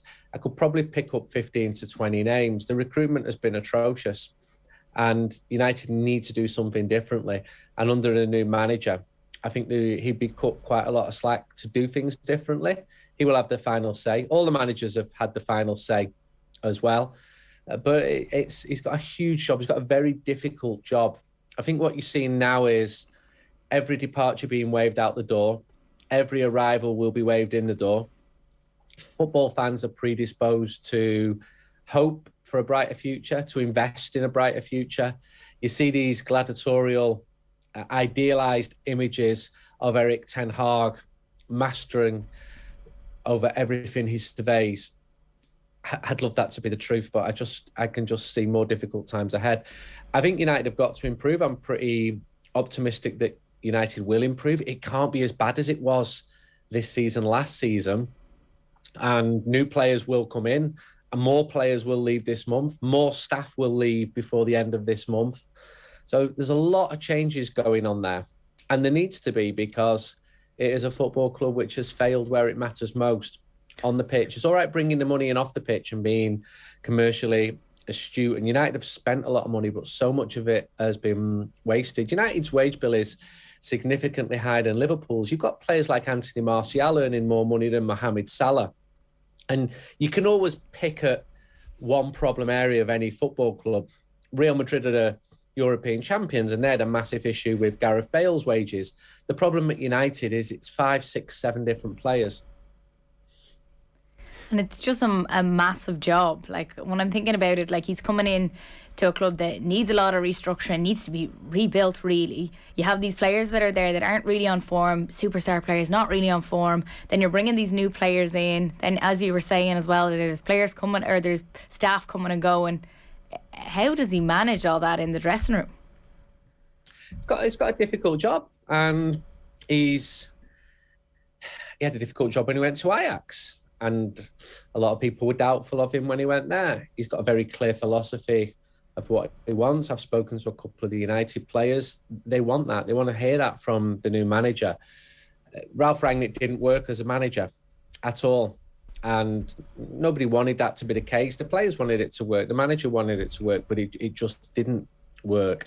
So you'll get some United fans saying, get rid of every player, play the kids. It's not going to be as drastic as that. You'll see a lot of players leave this summer partly because they're out of contract, which helps the club because they earn so much money. It's difficult to get rid of them while they're still under contract. And you'll see players come in still under a slight cloud of the finances being affected by COVID. If United can get any money from sales, that will help the club's position. But even there, you had Anthony Martial go to Seville. If he'd done well in La Liga, he would have a pretty significant resale value. There'd be demand for him, but he didn't. He scored 1 goal. He was a complete flop there. So that's another player who we're looking at through a negative light. because so much around him is negative. Ten Hag got a tough job. He'll have good coaches around him. I think that most United fans are really welcoming of his appointment, as they were with Jose Mourinho, as they were when Ole Gunnar Solskjaer signed the contract after that first flush of a good run, as they were with Louis van Gaal as well. So excuse me for being a little bit circumspect, especially when rivals are so good. Liverpool, Manchester City, they're really good at the moment. But I do believe Manchester United will improve. Martial's an interesting case in point, because obviously he's back, or will be back at the club, unless they find another willing partner to take on a portion of his wages. Is there any prospect that Ten Hag can turn him into a player? Is there any prospect that Ten Hag can turn Donny van de Beek into a player? And actually what we'll see is that players who were previously essentially worthless to the club in terms of output can get something from them as a transitional period until he actually gets the players he wants in. Yeah, absolutely. There's players there whose stock is so low, but they've not just become failures. They've just had a bad season in some cases. And with a better coach and with more confidence, you can have an upward spiral in the same way that United have suffered from a downward spiral. I'm sure that Ten Hag will see something in some of those players where he coaches them in a slightly different way. He might use them in a different way in terms of their position. You've got other players like Rafael Varane, Jadon Sancho, top players who had pretty mediocre first seasons. They deserve a little bit of time to settle in, I think. But now it's the second season. Now they're expected to shine. And I think they will do. Marcus Rashford, he's not just become a terrible player, even though he's not played well for a long time. And there's a talent there. It's just got to be found again. And that's the manager's job to do that. And I think he's good at working with young players. He proved that at Ajax. And he's saying the right things, but then Ralph Rangnick said the right things when he first came in. I think there'll be a patience to support him. They know that United are not going to be top of the league, or unlikely to be top of the league and winning the title next season. Fans just need to see more evidence of improvement, of signings who come in and don't get worse, because that keeps on happening. You get world-class players coming to Manchester United and looking significantly worse within a year or two. That's really worrying that continues to happen. It seems like they need to find a system and a style that suits them all, and that's what I'm a little bit afraid of. Like as you spoke about, Andy, the type of the style that Ten Hag had at Ajax, like it's sort of that high intensity. So is that what he's going to bring to Man United? And do the players that are currently there, the likes of Ronaldo, do they fit that style, if that is what he brings in? I don't think Ronaldo does. I also think that at Ajax you have players who've been in a system since they're children, so they've grown up playing that way, similar to Barcelona and how their players have worked. So you can't just turn that round or turn it on in a pre-season. He'll have to make tweaks, and I'm told that he'll have players doing repetitions in training again and again and again until he drives them mad, until he gets what he wants from them. And systems, philosophies, we heard this with Louis van Gaal. He had a very clear philosophy in his mind. He felt ultimately that he didn't have the players to carry it through, despite bringing a lot of players through. So it's not going to be easy, and United need a bit of luck as well. Their confidence needs picking up off the floor. The end of this season was so bad. 6 consecutive away defeats. This is Manchester United. 6 consecutive away defeats. 2 goals scored, 17 goals conceded. 4-0 at Brighton. Hammered home and away by Liverpool. So it can't be any worse. The bar is so low at the moment that it has to be raised. And it will be raised, I'm sure of that. But I don't think United are going to suddenly turn into title contenders. But you know what football fans are like? You know what I'm like? 6 games in, everything's looking good. People will be like, well, hey, this is great. This new man's great. This is the man. You want to believe you invest hope into a brighter future. And there are good players there. There are really, really good players there who haven't looked like good players. Harry Maguire is the captain. He's a good defender. He's openly ridiculed on social media. Up until May 2020, he was considered by most fans as being a very good defender for Manchester United. Not all fans. Some fans are never, ever happy. Some fans moan after winning the treble. But he was a good defender up until just over a year ago. And look, that's the opportunity for Ten Hag, is to get something out of those players, like improve their fitness straight away, which means they run more, and so therefore the pressing game actually makes some sense, and get Bruno's confidence back, and all of a sudden you've got a world-class player in your team again. So there are quick wins that he can do that I guess when you're making the case as a Manchester United fan for hope, that's the stuff that you think he can influence. The other thing that needs to influence is comings and goings, and we see a lot of the players going at the moment. Who is coming in? What is realistic? Because he's been linked with everybody, all his former players, all his current players. If you were to place an imaginary bet, what do you think is likely in terms of the number of players coming in and the quality of players coming in? I would say 3, 4, dependent on who leaves the club, dependent on the money United raise on selling players. There are a dozen players on United's radar at the moment. You may have read about them. It's not unusual for Manchester United to be linked with speculative transfer targets, and the interest in people like Frankie de Jong is genuine. But just because United want a player doesn't mean that player is going to sign for Manchester United, is going to sign not to play Champions League football, is going to sign to play at a club which has consistently underachieved. That said, it's still a very attractive club to a lot of players. So I know some really, really big names who've been offered to Manchester United by their agents. And I think in the past, the club might have been blinded by the names and the status, but now it's on the manager. He's got his clear ideas. He's the one who should make all of these decisions. Shouldn't be listening to fans saying, get him, get him. He's the one who will thrive or lose his job if the players do not perform for him. There's a budget there. There's a decent budget to buy players. The market is not as high as it was before COVID. United can pay top dollar. There's players leaving like Edinson Cavani, like Pogba, like Lingard, who are on astronomical amounts.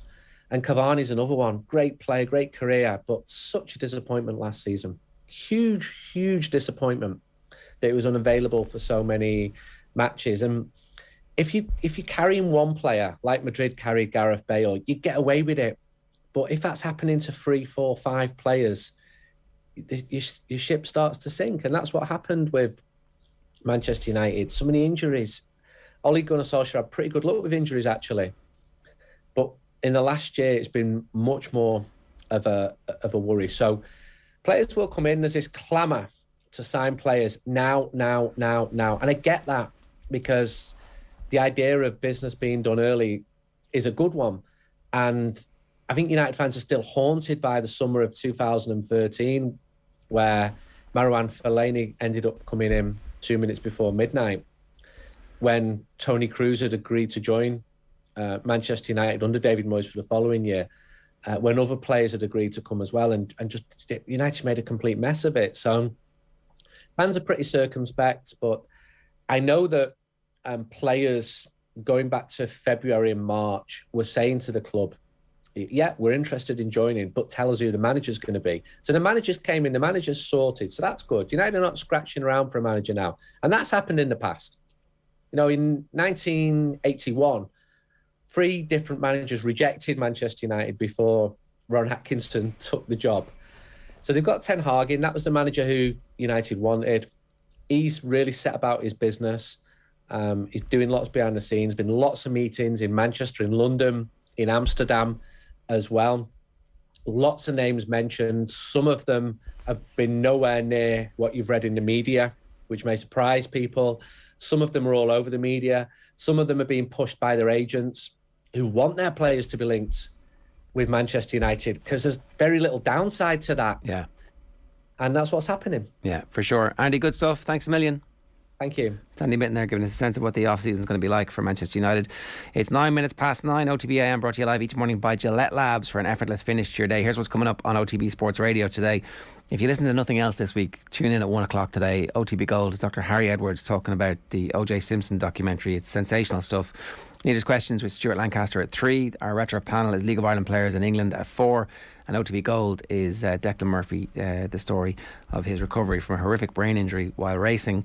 And then the show is live tonight from 7 o'clock. Now, Team OTB, including Aisling and I, are taking on Triathlon this weekend. It's Sunday morning.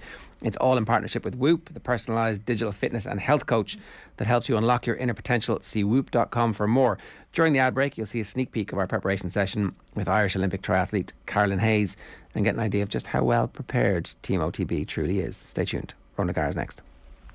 OTB AM on OTB Sports Radio, Ireland's first and only sports radio station. I am a little bit of a pessimist, and you are. You know, but we know that. But that's my job.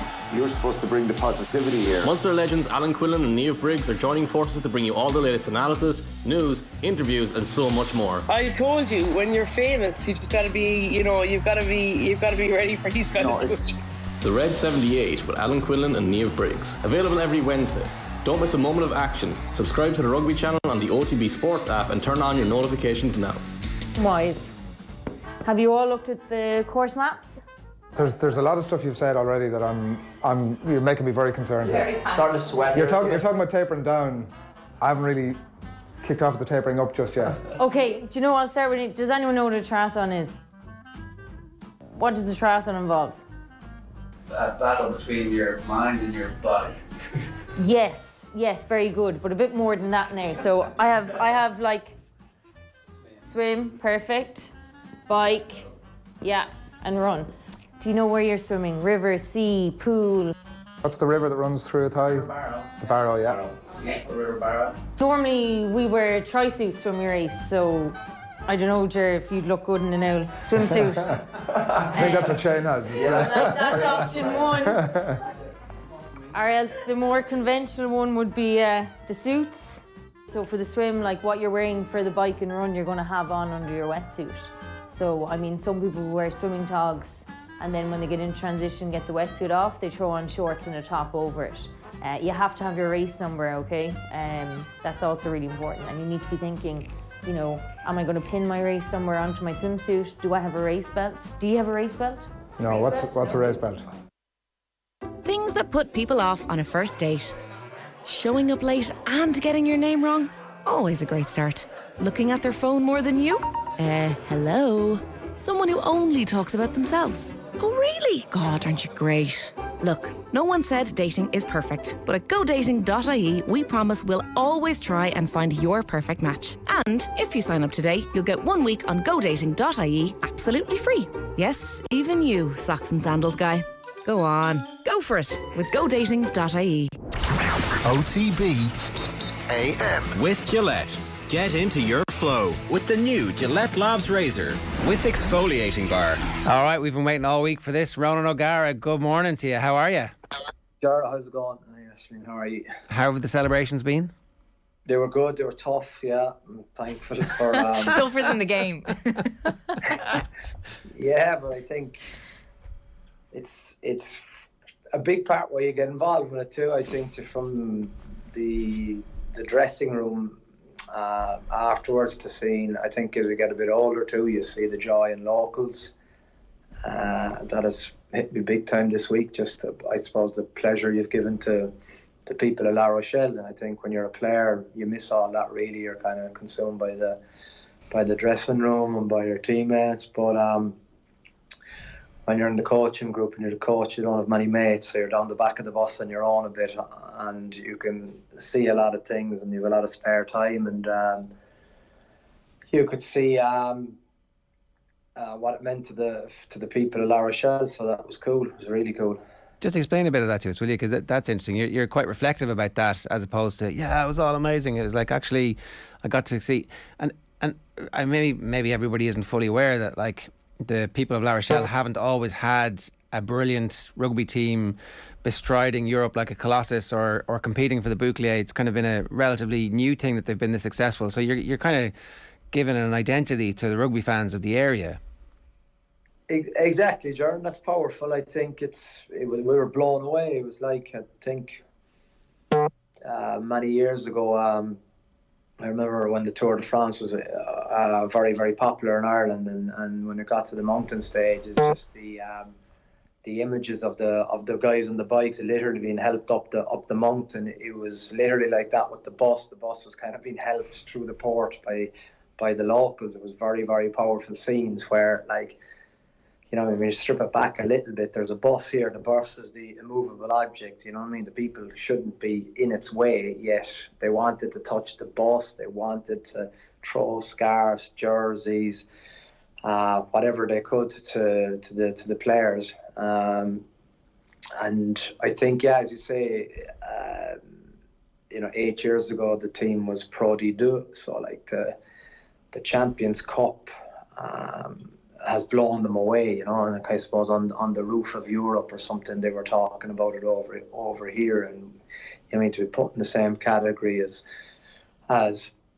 you know, Leinster or teams like that, for La Rochelle, it's very, very hard for them to understand that. And I guess that's very powerful for you as well. It's been interesting for just watching the coverage, like the Telegraph immediately, O'Gara and England, and everybody's talking about the next job. But for me, the bit here is where you said this is the start of something. And like, I'm not asking you to tell us exactly what your plans are, but there's something very intoxicating and powerful about being at the beginning of a journey where it's all yours now in terms of this group. You have control over what happens next.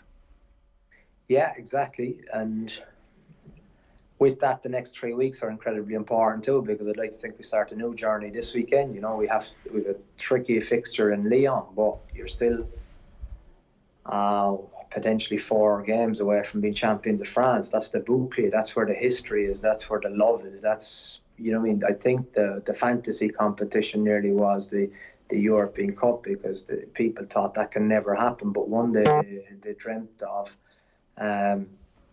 you mean winning the boucle, but I suppose the fact that, and the manner, I think in church there was a bit of a fairy tale ending, to be fair, and you know, I mean, it's very rarely that happens in sport. You contrast what happened 12 months ago in Twickenham when we probably felt we had a legitimate penalty not given, and the emotions that come with that for the following week, as opposed to what happened on Saturday, when, you know, the reality is there's nothing between the two teams, literally nothing. And that's why I think, you know, immediately you'd have a feeling for Leo and Stuart and Felipe and Dennis Leamy and Robin, because I know exactly how they're feeling. And there's, as usual, there's an overreaction to probably what went wrong for them and what went right for us. But I know that it could so easily been them, and we could have been 0 out of 3 as well, Ger, in terms of big finals. And then the fact is that mentally we don't have it, you know, so the margins are absolutely tiny.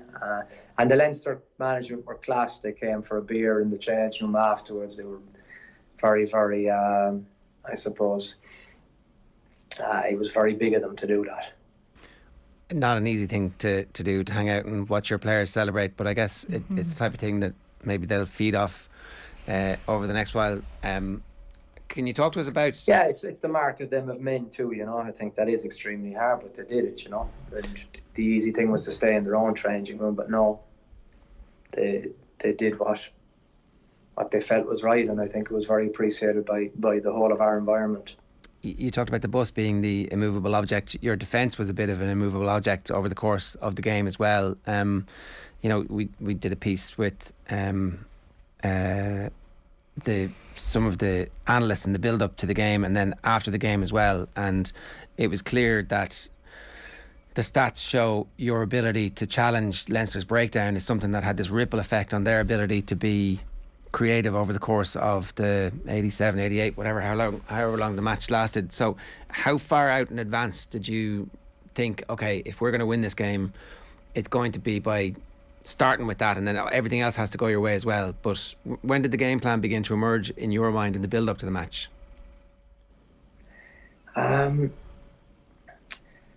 Yeah, it's an interesting question. I find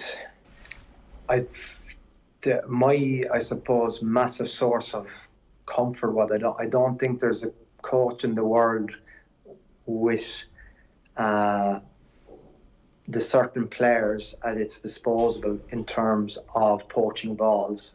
So I'm including test teams in this.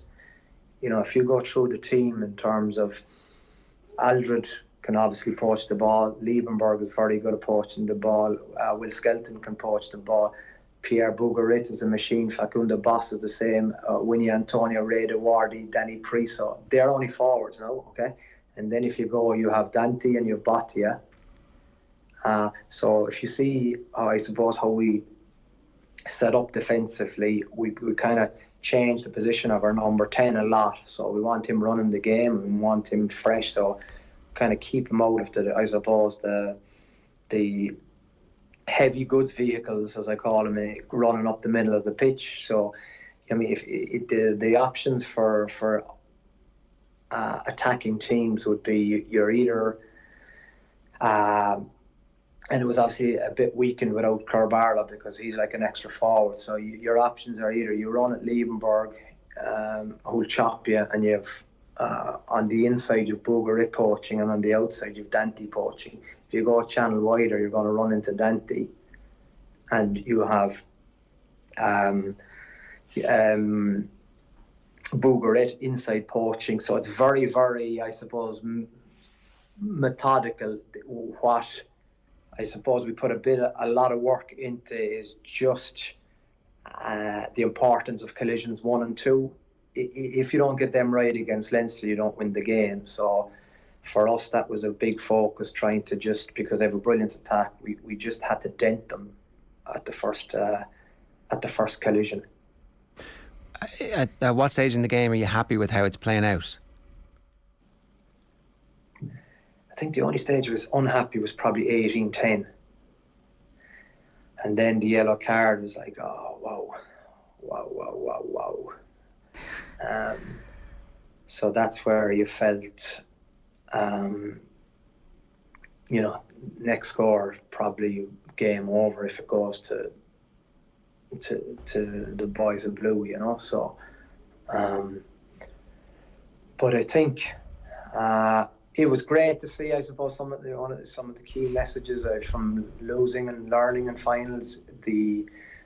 I suppose the ability just for the boys to play and express themselves and don't die wondering, just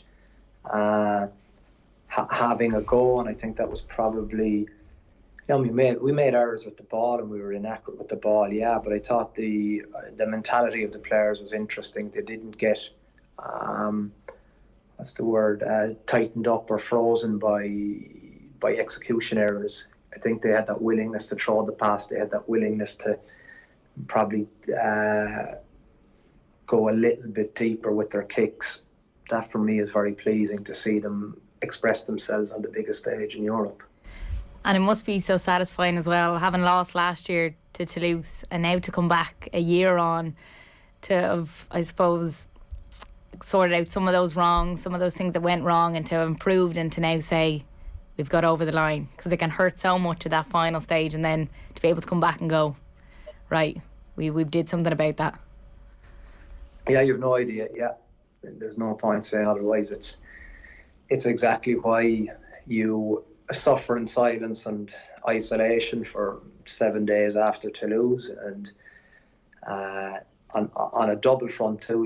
I think mentally it has a huge impact, getting beaten in back-to-back finals. So, I mean, summer wasn't easy, pre-season planning wasn't easy. We've lost 4 to 5 games starting the season. So, you kind of supporters are going, well, this probably guy is out of his depth, But I don't think the players panicked. I don't think the staff panicked. And, to think that we went on a journey to Europe, to obviously with a very, very, very narrow victory against a classy team is very, very pleasing. And I think for people that weren't there, Marseille, I didn't understand the history of Marseille and Paris. in the soccer. You know, I think when you're over here, there's huge history, and it's a mythical stadium. The surface is beautiful. The stands, I think the way the supporters are placed in the stadium, it gives it a great feel. The place was, and for a final, there was a lot of Leinster and La Rochelle fans. There wasn't a lot of neutrals, so there was a great atmosphere. And Leinster fans had their moments, La Rochelle fans had their moments, but it was a great atmosphere. But I think from the venue added a lot to it. I think it really felt like one of those special special European occasions. Freudian slip there. Yeah.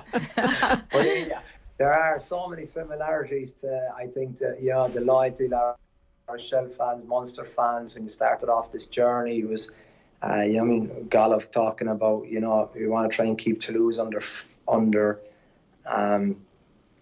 50 points. Like, I'd say less than 18 months ago, Ger, we got beaten 49-0 in Racing.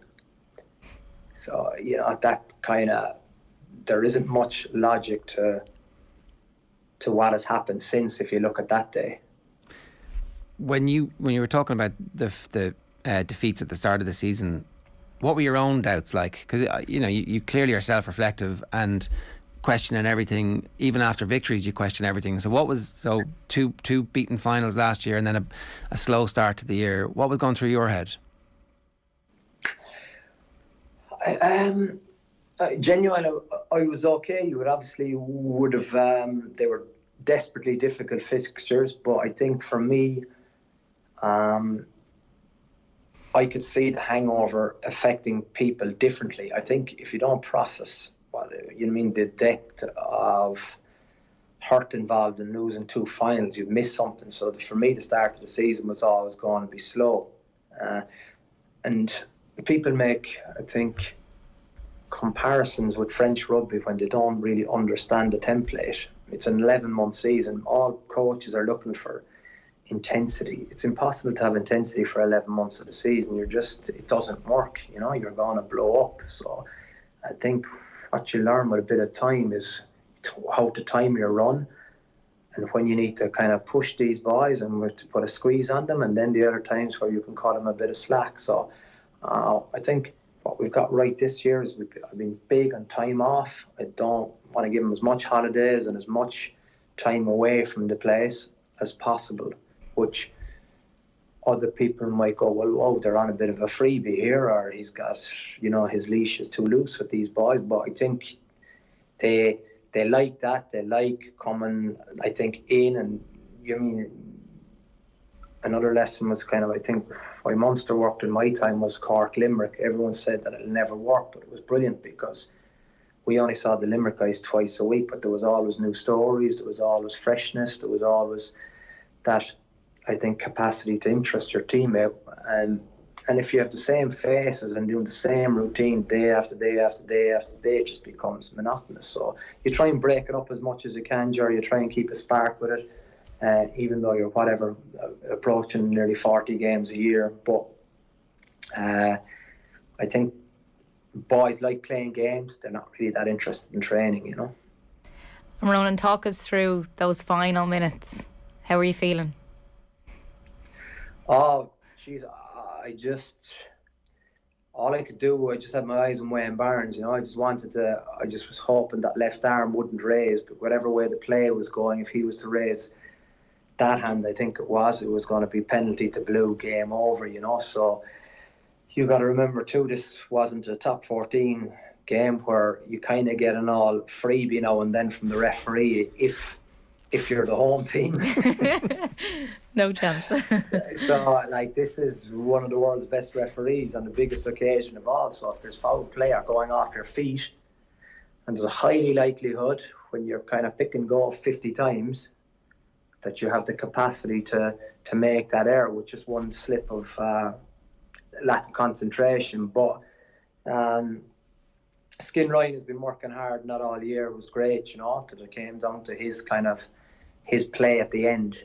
and his detail in his first year as a coach, which is phenomenal, really. That he's just adamant that the quickest and fastest and direct way to the line is north-south. Don't be passing that ball out to those backs. So he just it was good. It was really good discipline to have that capacity after 80 minutes to be able to think like that and to know what they wanted to do and believe in it. And I think it was still obviously incredibly nerve-wracking, because even watching back the replay now, I'm still kind of going, is he going to give a penalty? Is he going to give a penalty? So it just shows what I must have been live. Did anything surprise you about the aftermath? Were there messages from people you hadn't heard of in a long time? Was there something? Yeah, it's been incredible. Yeah, people from all over the world, it's been really touching, really, really touching. Yeah, it was. People have come out of the woodwork, and it's been so powerful. Yeah, it was because I think when you're in it, you don't appreciate what you've done, but it's important that you step back, as you say, and if you're not touched by those scenes in the port, then you're in the wrong business. It was very, very special, Ger. Another special moment was with your kids and your family afterwards. They must be wondering. They're not my kids. Okay. No, it was great actually. They're nephews and nieces and a few of my kids. I have 5 of them, so we wouldn't all fit into the one pick. But it was lovely. I could see where Jess and the kids, where my 2 brothers had kind of they're based in Dublin, so they'd flown over, 5 of them. To Colin and Jennifer and their 3 kids, and my brother and his wife. So they were kind of obviously in black and yellow on a flight all full of blue, so that must have been quite awkward. But it was, I could see where they were during the game, and I knew exactly after the game where they'd be, so it was nice to be able to celebrate with them. Just a word about that, because you brought your kids to France when they couldn't speak French, and then you uprooted them after they learned French to go to New Zealand and then back to La Rochelle. In fairness, it is like one of the nicest places in the world to live, so it all worked out pretty well in the end. But they've made sacrifices too as you go on this journey, never quite knowing if it was going to work, and then here you are, like one of the youngest now officially best coaches in World Rugby. I don't know about that, but I think the great thing from a family point of view is that Jess is happy, the kids are happy. Otherwise, it wouldn't work. If she's wanting me out of my, I suppose, environment to get home, it just doesn't work, Ger. You kind of, the importance of, I suppose, that balance between her and the kids being happy, it makes me tick, I think otherwise this thing flops completely. But as you say, the upside of it is Ile de Ré. It's beautiful, but there are times when it's incredibly lonely and isolating as well. But Saturday, as you say, it's very different to being a finalist. I get that, Yeah. Finalists sucks, and I've had that for the last 2, and I think just, when you kind of realise that your name goes on the cup, that it brings it all together nicely. Well, we keep score. That's the whole point of the sport. And I know you talked about the narrow margins, but the narrow margins are there in all the victories and all the defeats as well. It does alter the course of your career from this point forward, because you've always got this in the bank now. It is kind of life-changing as a professional sports person to win things. Yeah, it is, and it took me a few years with the Munster boys to realise it, and I think you are seen differently when you win things, and as you said, that's essentially what it comes down to. I think the enjoyment and the partaking is good, but the animal, the competitor inside you that wants to be released, that needs to be challenged, there isn't a better, I suppose, moment than a final of a European Cup. And I have to stress, obviously, I have a little part. What you do need is a big part of buy-in, and it was great to see the boys sticking on task and going hard for 80 minutes for a team that was probably perceived by others to be not as fit. But I don't think that's the case. I think they really showed capacity to find a way to win. Well, I've no doubt that you did have a little bit more than a small part to play with that. I think there's a very short list of people in the world that Leinster fans wouldn't begrudge the victory to. You're at the top of the list, so congratulations from a Leinster fan. Yeah, that was nice. There was all the Leinster fans were really decent even afterwards. You know, I think that's important to say. That they were very, very sporting. It's. I mean, if you love your team, no matter who the other opposition is, you got to be hurting. But it would be remiss of me not to mention that too. There was a lot of classy Irish people in France on Saturday, and I think certainly my brothers and I appreciated that. Well, listen, congratulations. It's a remarkable achievement, and as you said, the season's not over. We wish you the very best of luck. Talk to you soon. Yeah, cheers. Thanks, guys. See you soon. Cheers, Ronan. I love in here on the comments. Des Kirby says, delighted for Rog. Ireland first. Still sickened for Leinster, though. Could you ask Rog if he would consider going to Leinster? We'll do that again some other time. Merci, Rog, says Jules Richard. Marseille awaits you whenever you want in the future. Katie Daly says, surely Ronan O'Gara has to be the Ireland next head coach. Well, I mean, we have a head coach at the moment doing pretty well, so that job might not be available. Michael Buckley says, O'Gara again being so transparent with how he works, the detail of how he set up his defence is so interesting. Class act. Jules Richard again, O'Gara, we love you in France, brother. Jim O'Sullivan, as usual, complete honesty from Rog. Class act all round. And Conor Anthony Crowley says, O'Gara is a rugby messiah, the special one. Isn't, like, I still think up until last week, there was still a not quite full appreciation of the transformative nature of what he's done so early in his career. Oh, big time. It's fascinating listening to him, the way he talks about his system and how he set it up, and how, like, I'm just like in awe, really am. It's amazing what he's done, and such a likeable character as well. And I think you can get that sense even from watching the celebrations after and how they all ran over to him when he was doing his interviews. You know, you can see they have that buy-in, as he spoke about, and that's so important. Yeah, very hard to give that up to go and coach the England team, you know, or whoever. Yeah. I think that it'd be great to see what they could do there over the next couple of years, because it's going to be much easier to recruit players too. Mm-hmm. The whole world is going to watch that and go, I want a little bit of that. Yeah, I don't think he's finished over there either. It's just beginning, as he said. Yeah. All right, one final reminder tonight, the Football Pod Live, Paddy Andrews, James O'Donoghue and special guests in the Royal Theatre in Castlebar. The Football Pod Live in Castlebar, tickets available. You can get it on Ticketmaster. Keith Higgins is a special guest. And you get the full details on otbsports.com/events. We're brought to you live each morning by Gillette Labs for an effortless finish to your day. Tomorrow, Alan Quinlan, the GA Quick Picks, Adrian and Johnny Ward in the presenters' chairs, and much more. Here, finally, is Owen Redden analysing what went wrong for Leinster and what went right for La Rochelle. Enjoy. Owen Redden, long time no talk. It's good to have you back on the show. Thanks, Joe. Good to be back. Yeah, and what a week to be honest. I suppose a lot happened.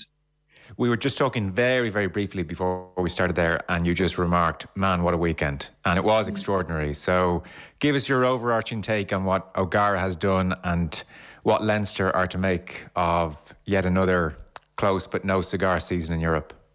Yeah, I mean, on the Leinster side, I suppose, you know, all you're doing, you know, you focus on process, you focus on everything throughout the year to give yourself the best chance of winning. But you know, there's no contract that ever says if you do all these things, you definitely will win. You know, and they've been through so many finals at this stage that there aren't that many lessons there for them in terms of, you know, how to win a final. You have to show up. You have to know when to go for it. You have to know when, you know, when you're in the ascendancy and when you don't have to go for it. And I say that really, there's very, very few times when you're in a final when you don't have to go for it, actually, right? It's probably the biggest lesson in trying to win them is knowing what that actually means minute to minute in a game. You know, because on the one hand, it sounds like just go for everything and see what happens, but that's not really what it is. But Leinster have been through that, and I think that the one thing that struck me about La Rochelle was they did that, and they made mistakes and they threw bad passes, and the body language after each bad pass was definitely, tap on the back, let's keep going, which was unusual for them and for French rugby, right? There was no, people losing the cool. Their discipline was poor, but it wasn't, apart from the free kick, apart from the trip, which was, probably nearly cost them the game. Apart from that, those penalties were very much kind of in the spirit of going for it, right? They were like at the heart of the breakdown. They were part of a bigger plan.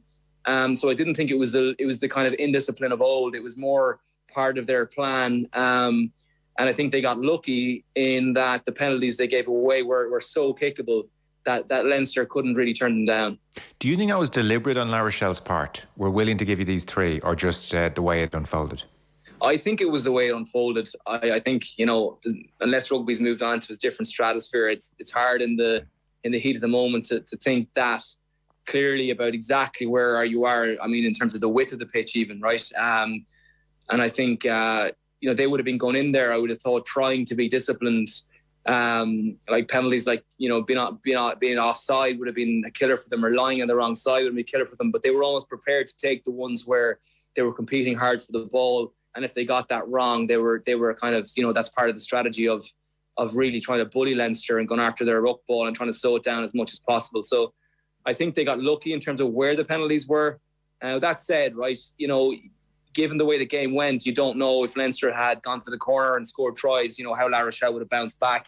They certainly had the right atmosphere, I thought, within their team to have that kind of attitude of they could have come again no matter what Leinster had done, in my view. I think it was a very much more evenly matched game than as a fan I would have predicted. I thought it would be closer than what the bookies had, but I just didn't see it being that physical, that hard for that long, and both teams being so close for that long.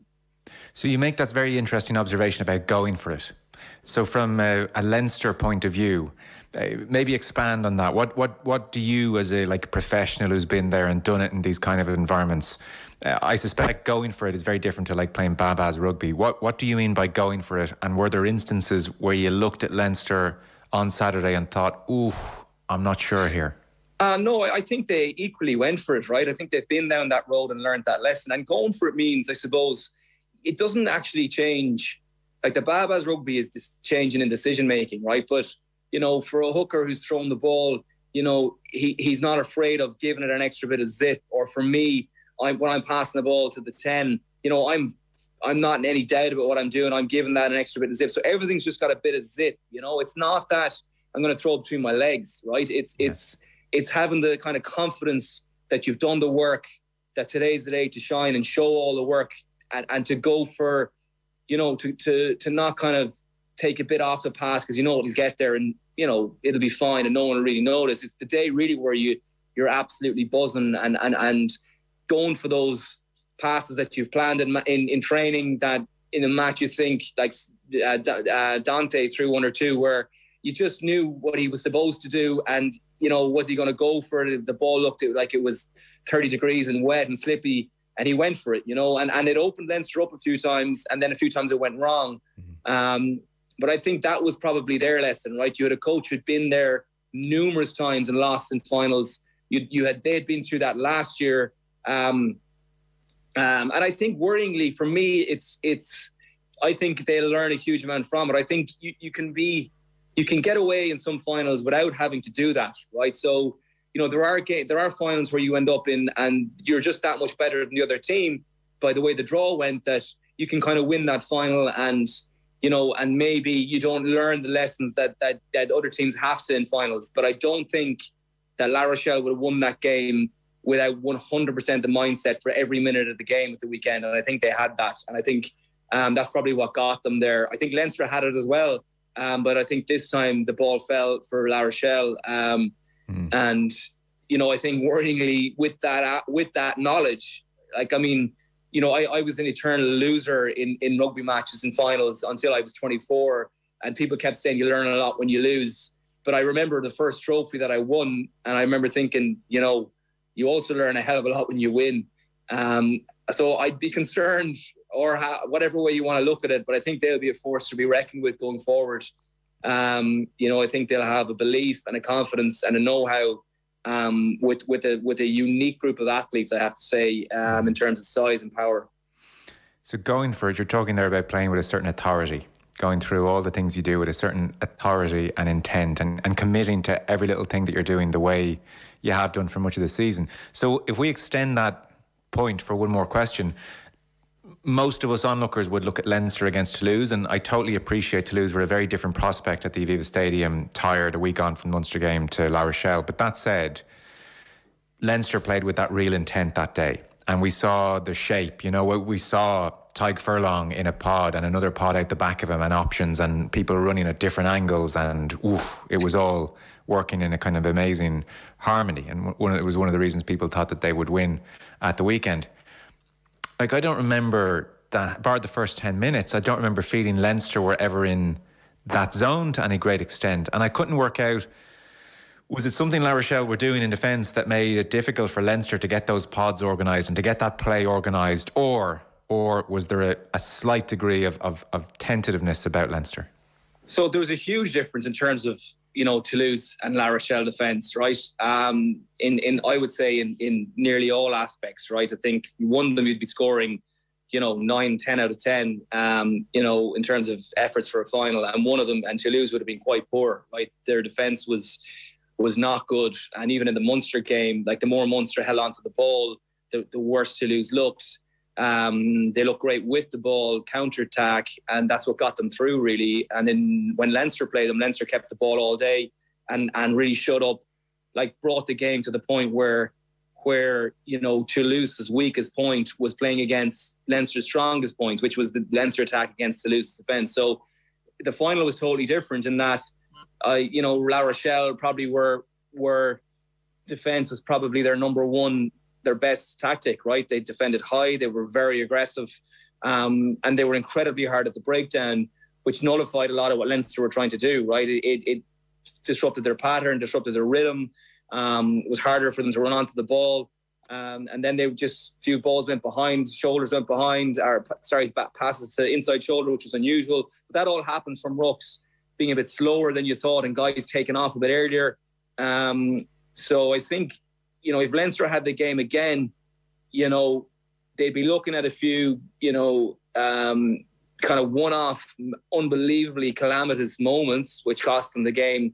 And they could explain away that and sleep well at night, I think, if it wasn't a final, saying, look, we did actually play it really well, but this bounced off, our player and went into touch, and that was a, goal line dropout instead of a scrum back. And then from the dropout, the drop goal bounces over Johnny's head, lands short of the try line. So a few things happened, but I think if they had the game over again, I think that you'd probably see an aggression like you hadn't seen before around the breakdown. That maybe, that if you had the game again, you'd be tougher around there and more, and kind of, try and nullify that threat that Racing had. That La Rochelle had. Was watching in the Virgin studio, and Shane Horgan half remarked to Rob Kearney beside him. He was like, "Geez, you could imagine Shane Jennings out there." Yeah. That kind of attitude, I suppose. And so I totally accept anyone who's making the point that La Rochelle won this by the skin of their teeth at the death, and there were a number of those odd rugby moments where it's sometimes your day and sometimes it's not your day, and these things happen. And so, what can you say? Leinster still had a great season. I suppose where it gets interesting from a Leinster perspective is this hasn't happened the year after they've just won the tournament, where you can say, look, what can you do? You can't win them all. This is now, I suppose, part of a small-ish pattern, 4-year pattern, where they might have felt they could have had a good go in Europe and 2 finals in there. So is there any trend across the 4 that you would say, that is slightly worrying, that on these big occasions, after sauntering through much of the season, X, Y, or Z seems to crop up at these vital moments?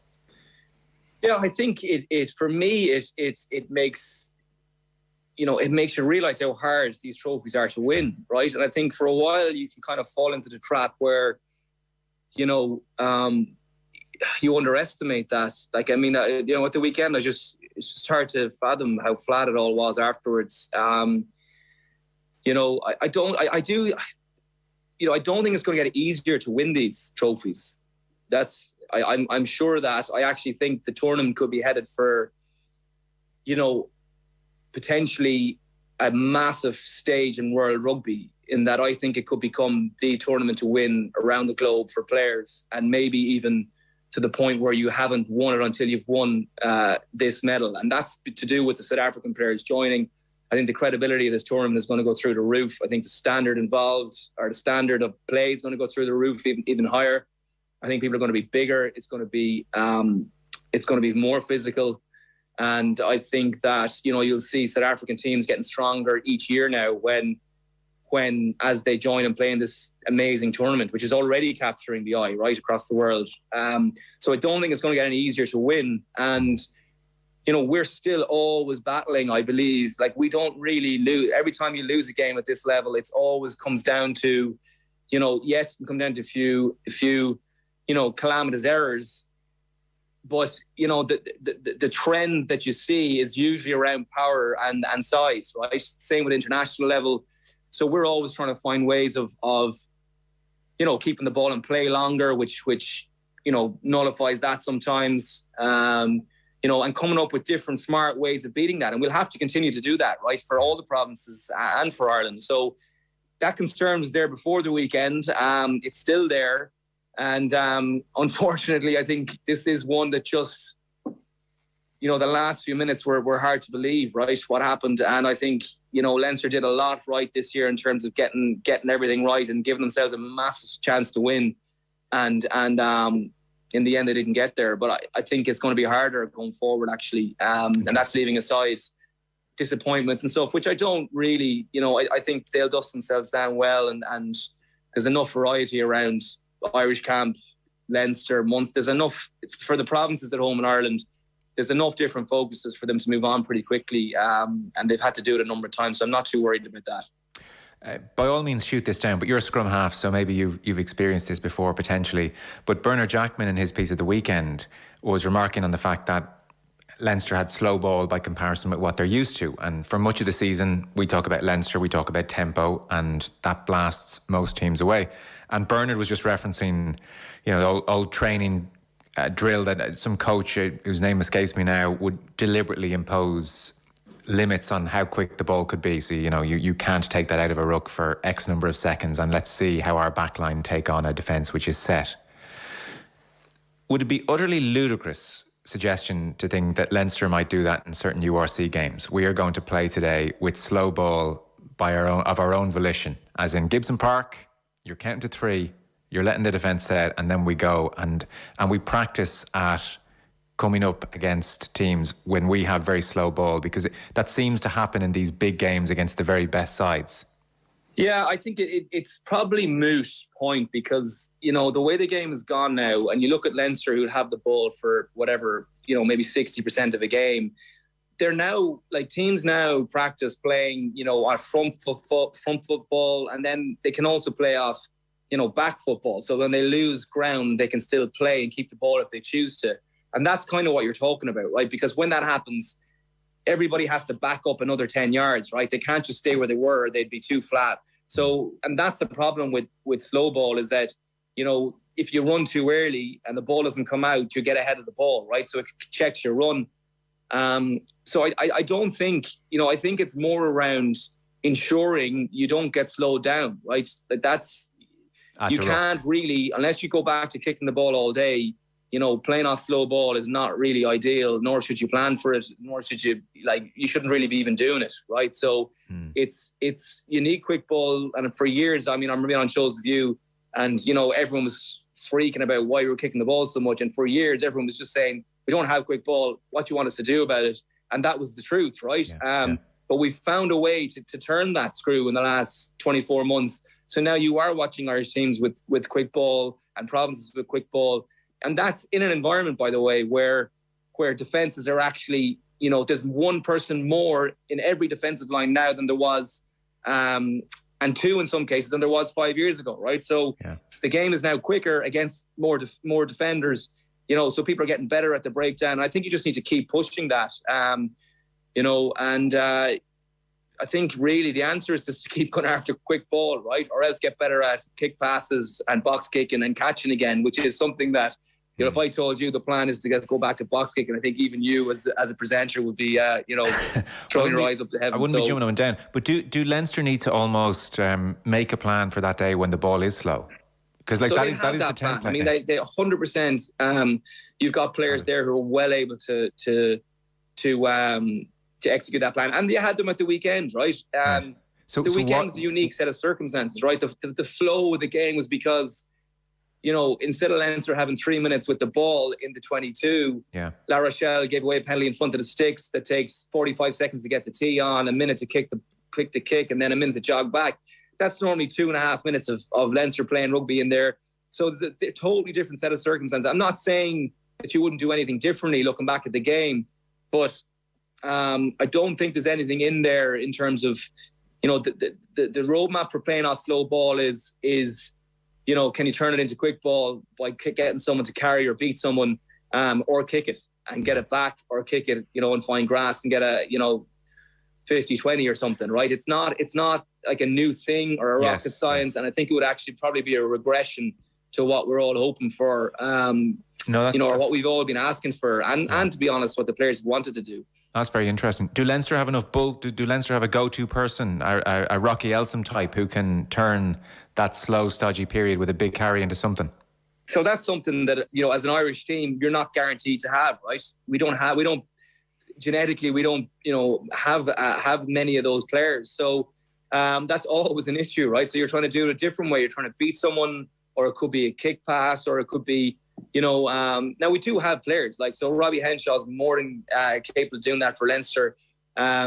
You know, and the one or two times that you know, and that's where, you know, I suppose if you're picking holes, you say, well, the one chance you did have, you know, in the second half there, the line-out got stuck behind the 9 hit behind the 10 hit behind Robbie. So you end up with you miss that one chance, you know, to change it. And then we were here wondering, are those people there in the team? And I actually think the answer really is that you just need to be so unbelievably perfect to unlock the opportunity to do that. And Leinster probably, you know, I think we're good enough to win most days under most circumstances at the weekend. But on this occasion, you know, if you're nitpicking, you know, there were opportunities that they didn't execute that would have got them that go-forward play. And it wasn't because someone wasn't big enough, actually. It was probably because they just didn't execute the skill well enough in that moment. Which must be the most frustrating aspect of all for Leinster. Like, if there's one thing they would have backed themselves to do, it would be execute those skills, make those passes. Yeah. And I honestly don't think they played badly, right? It's and that makes it even harder. And it's hard not to pick the one thing you have in your head that went wrong when you lose a final. But, you know, I think it was an amazing, enthralling game of rugby, right? And, you know, I think, you know, it'd been interesting to see. You know, I'd love to have seen, you know, I don't say, when I look at the game, judging by La Rochelle's kind of efforts, I don't say for sure that if Leinster had gone to the line out and played their own game, and I don't say for sure Rochelle wouldn't have come back. I think that would be discrediting them a little bit. I was impressed with their kind of attitude towards the match for the whole 80 minutes. For a team that hadn't been in that many finals, and they were up against a team who had massive knowledge about how to play finals, you know, and I think that was the most impressive thing for me. Robin McBride has been speaking today, and he was saying some things that you might expect. Like, he was talking about the atmosphere in the dressing room after the loss. He said there was a 10-minute period where we were all in a circle staring into space, looking at the floor. Not a word was spoken. Leo came in, said a few words. In fairness, he was trying to pick everyone up. Maybe that was the first time that everyone thought, well, we can't dwell on this too long. And I'm sure you've been in dressing rooms like that. But further to our conversation, Rob McBride was saying teams have a blueprint in how they approach Leinster and how they beat us, slowing the ball down. And he said the first half ball and play time was 15 minutes. Teams are going to try and slow the ball down, especially the teams that are physically bigger than us. He said there were a few uncomfortable meetings within the camp yesterday. We can't hide away from that. And it's very interesting you make that point that when La Rochelle gave away a penalty, one, it was in a very kickable position. We're saying just the way it worked out, but also it stopped that 2-3 minutes, 20 phases that Leinster can take you through and take you into a place that Will Skelton doesn't want to go to. You wonder if, I'll put it to you this way, I'm sure, say you're sitting in that meeting yesterday, because you would be a senior player and always have had views on these things. Say someone poses the question to the group, like, I know they were in kickable positions, but shouldn't we still have kicked to the corner a few times? And even if we hadn't got a try, we could have taken them through phase after phase after phase after phase. We would have had more than 15 minutes ball and play time, and it would have been us that would have come out on top in the closing 10. So shouldn't we have kicked for the corner more and turned down those very obvious 3 points? Discuss. Owen Redden, what do you think? So I'd say, even for me, you know, as a pundit now here, like, that's a learning. So with the information at the time, I would never have said kick to the corner. That's the honest truth. But I think, having seen it happen, would I react differently against that team if I played them again? Maybe I would, right? But I mean, you know, it's flip a coin here, right? I mean, I watched a lot of your coverage over the Six Nations. I mean, and there'll be people going crazy about not taking points, taking points. There's so many different views out there, right? Yeah. The most important thing is that you've got and I'd say 23, but most importantly, actually, in the moment, on the pitch, you've got everybody who understands why you're doing what you're doing and buys into it, and there's a strategy around it, right? OTB AM. With Gillette. Get into your flow with the new Gillette Labs Razor with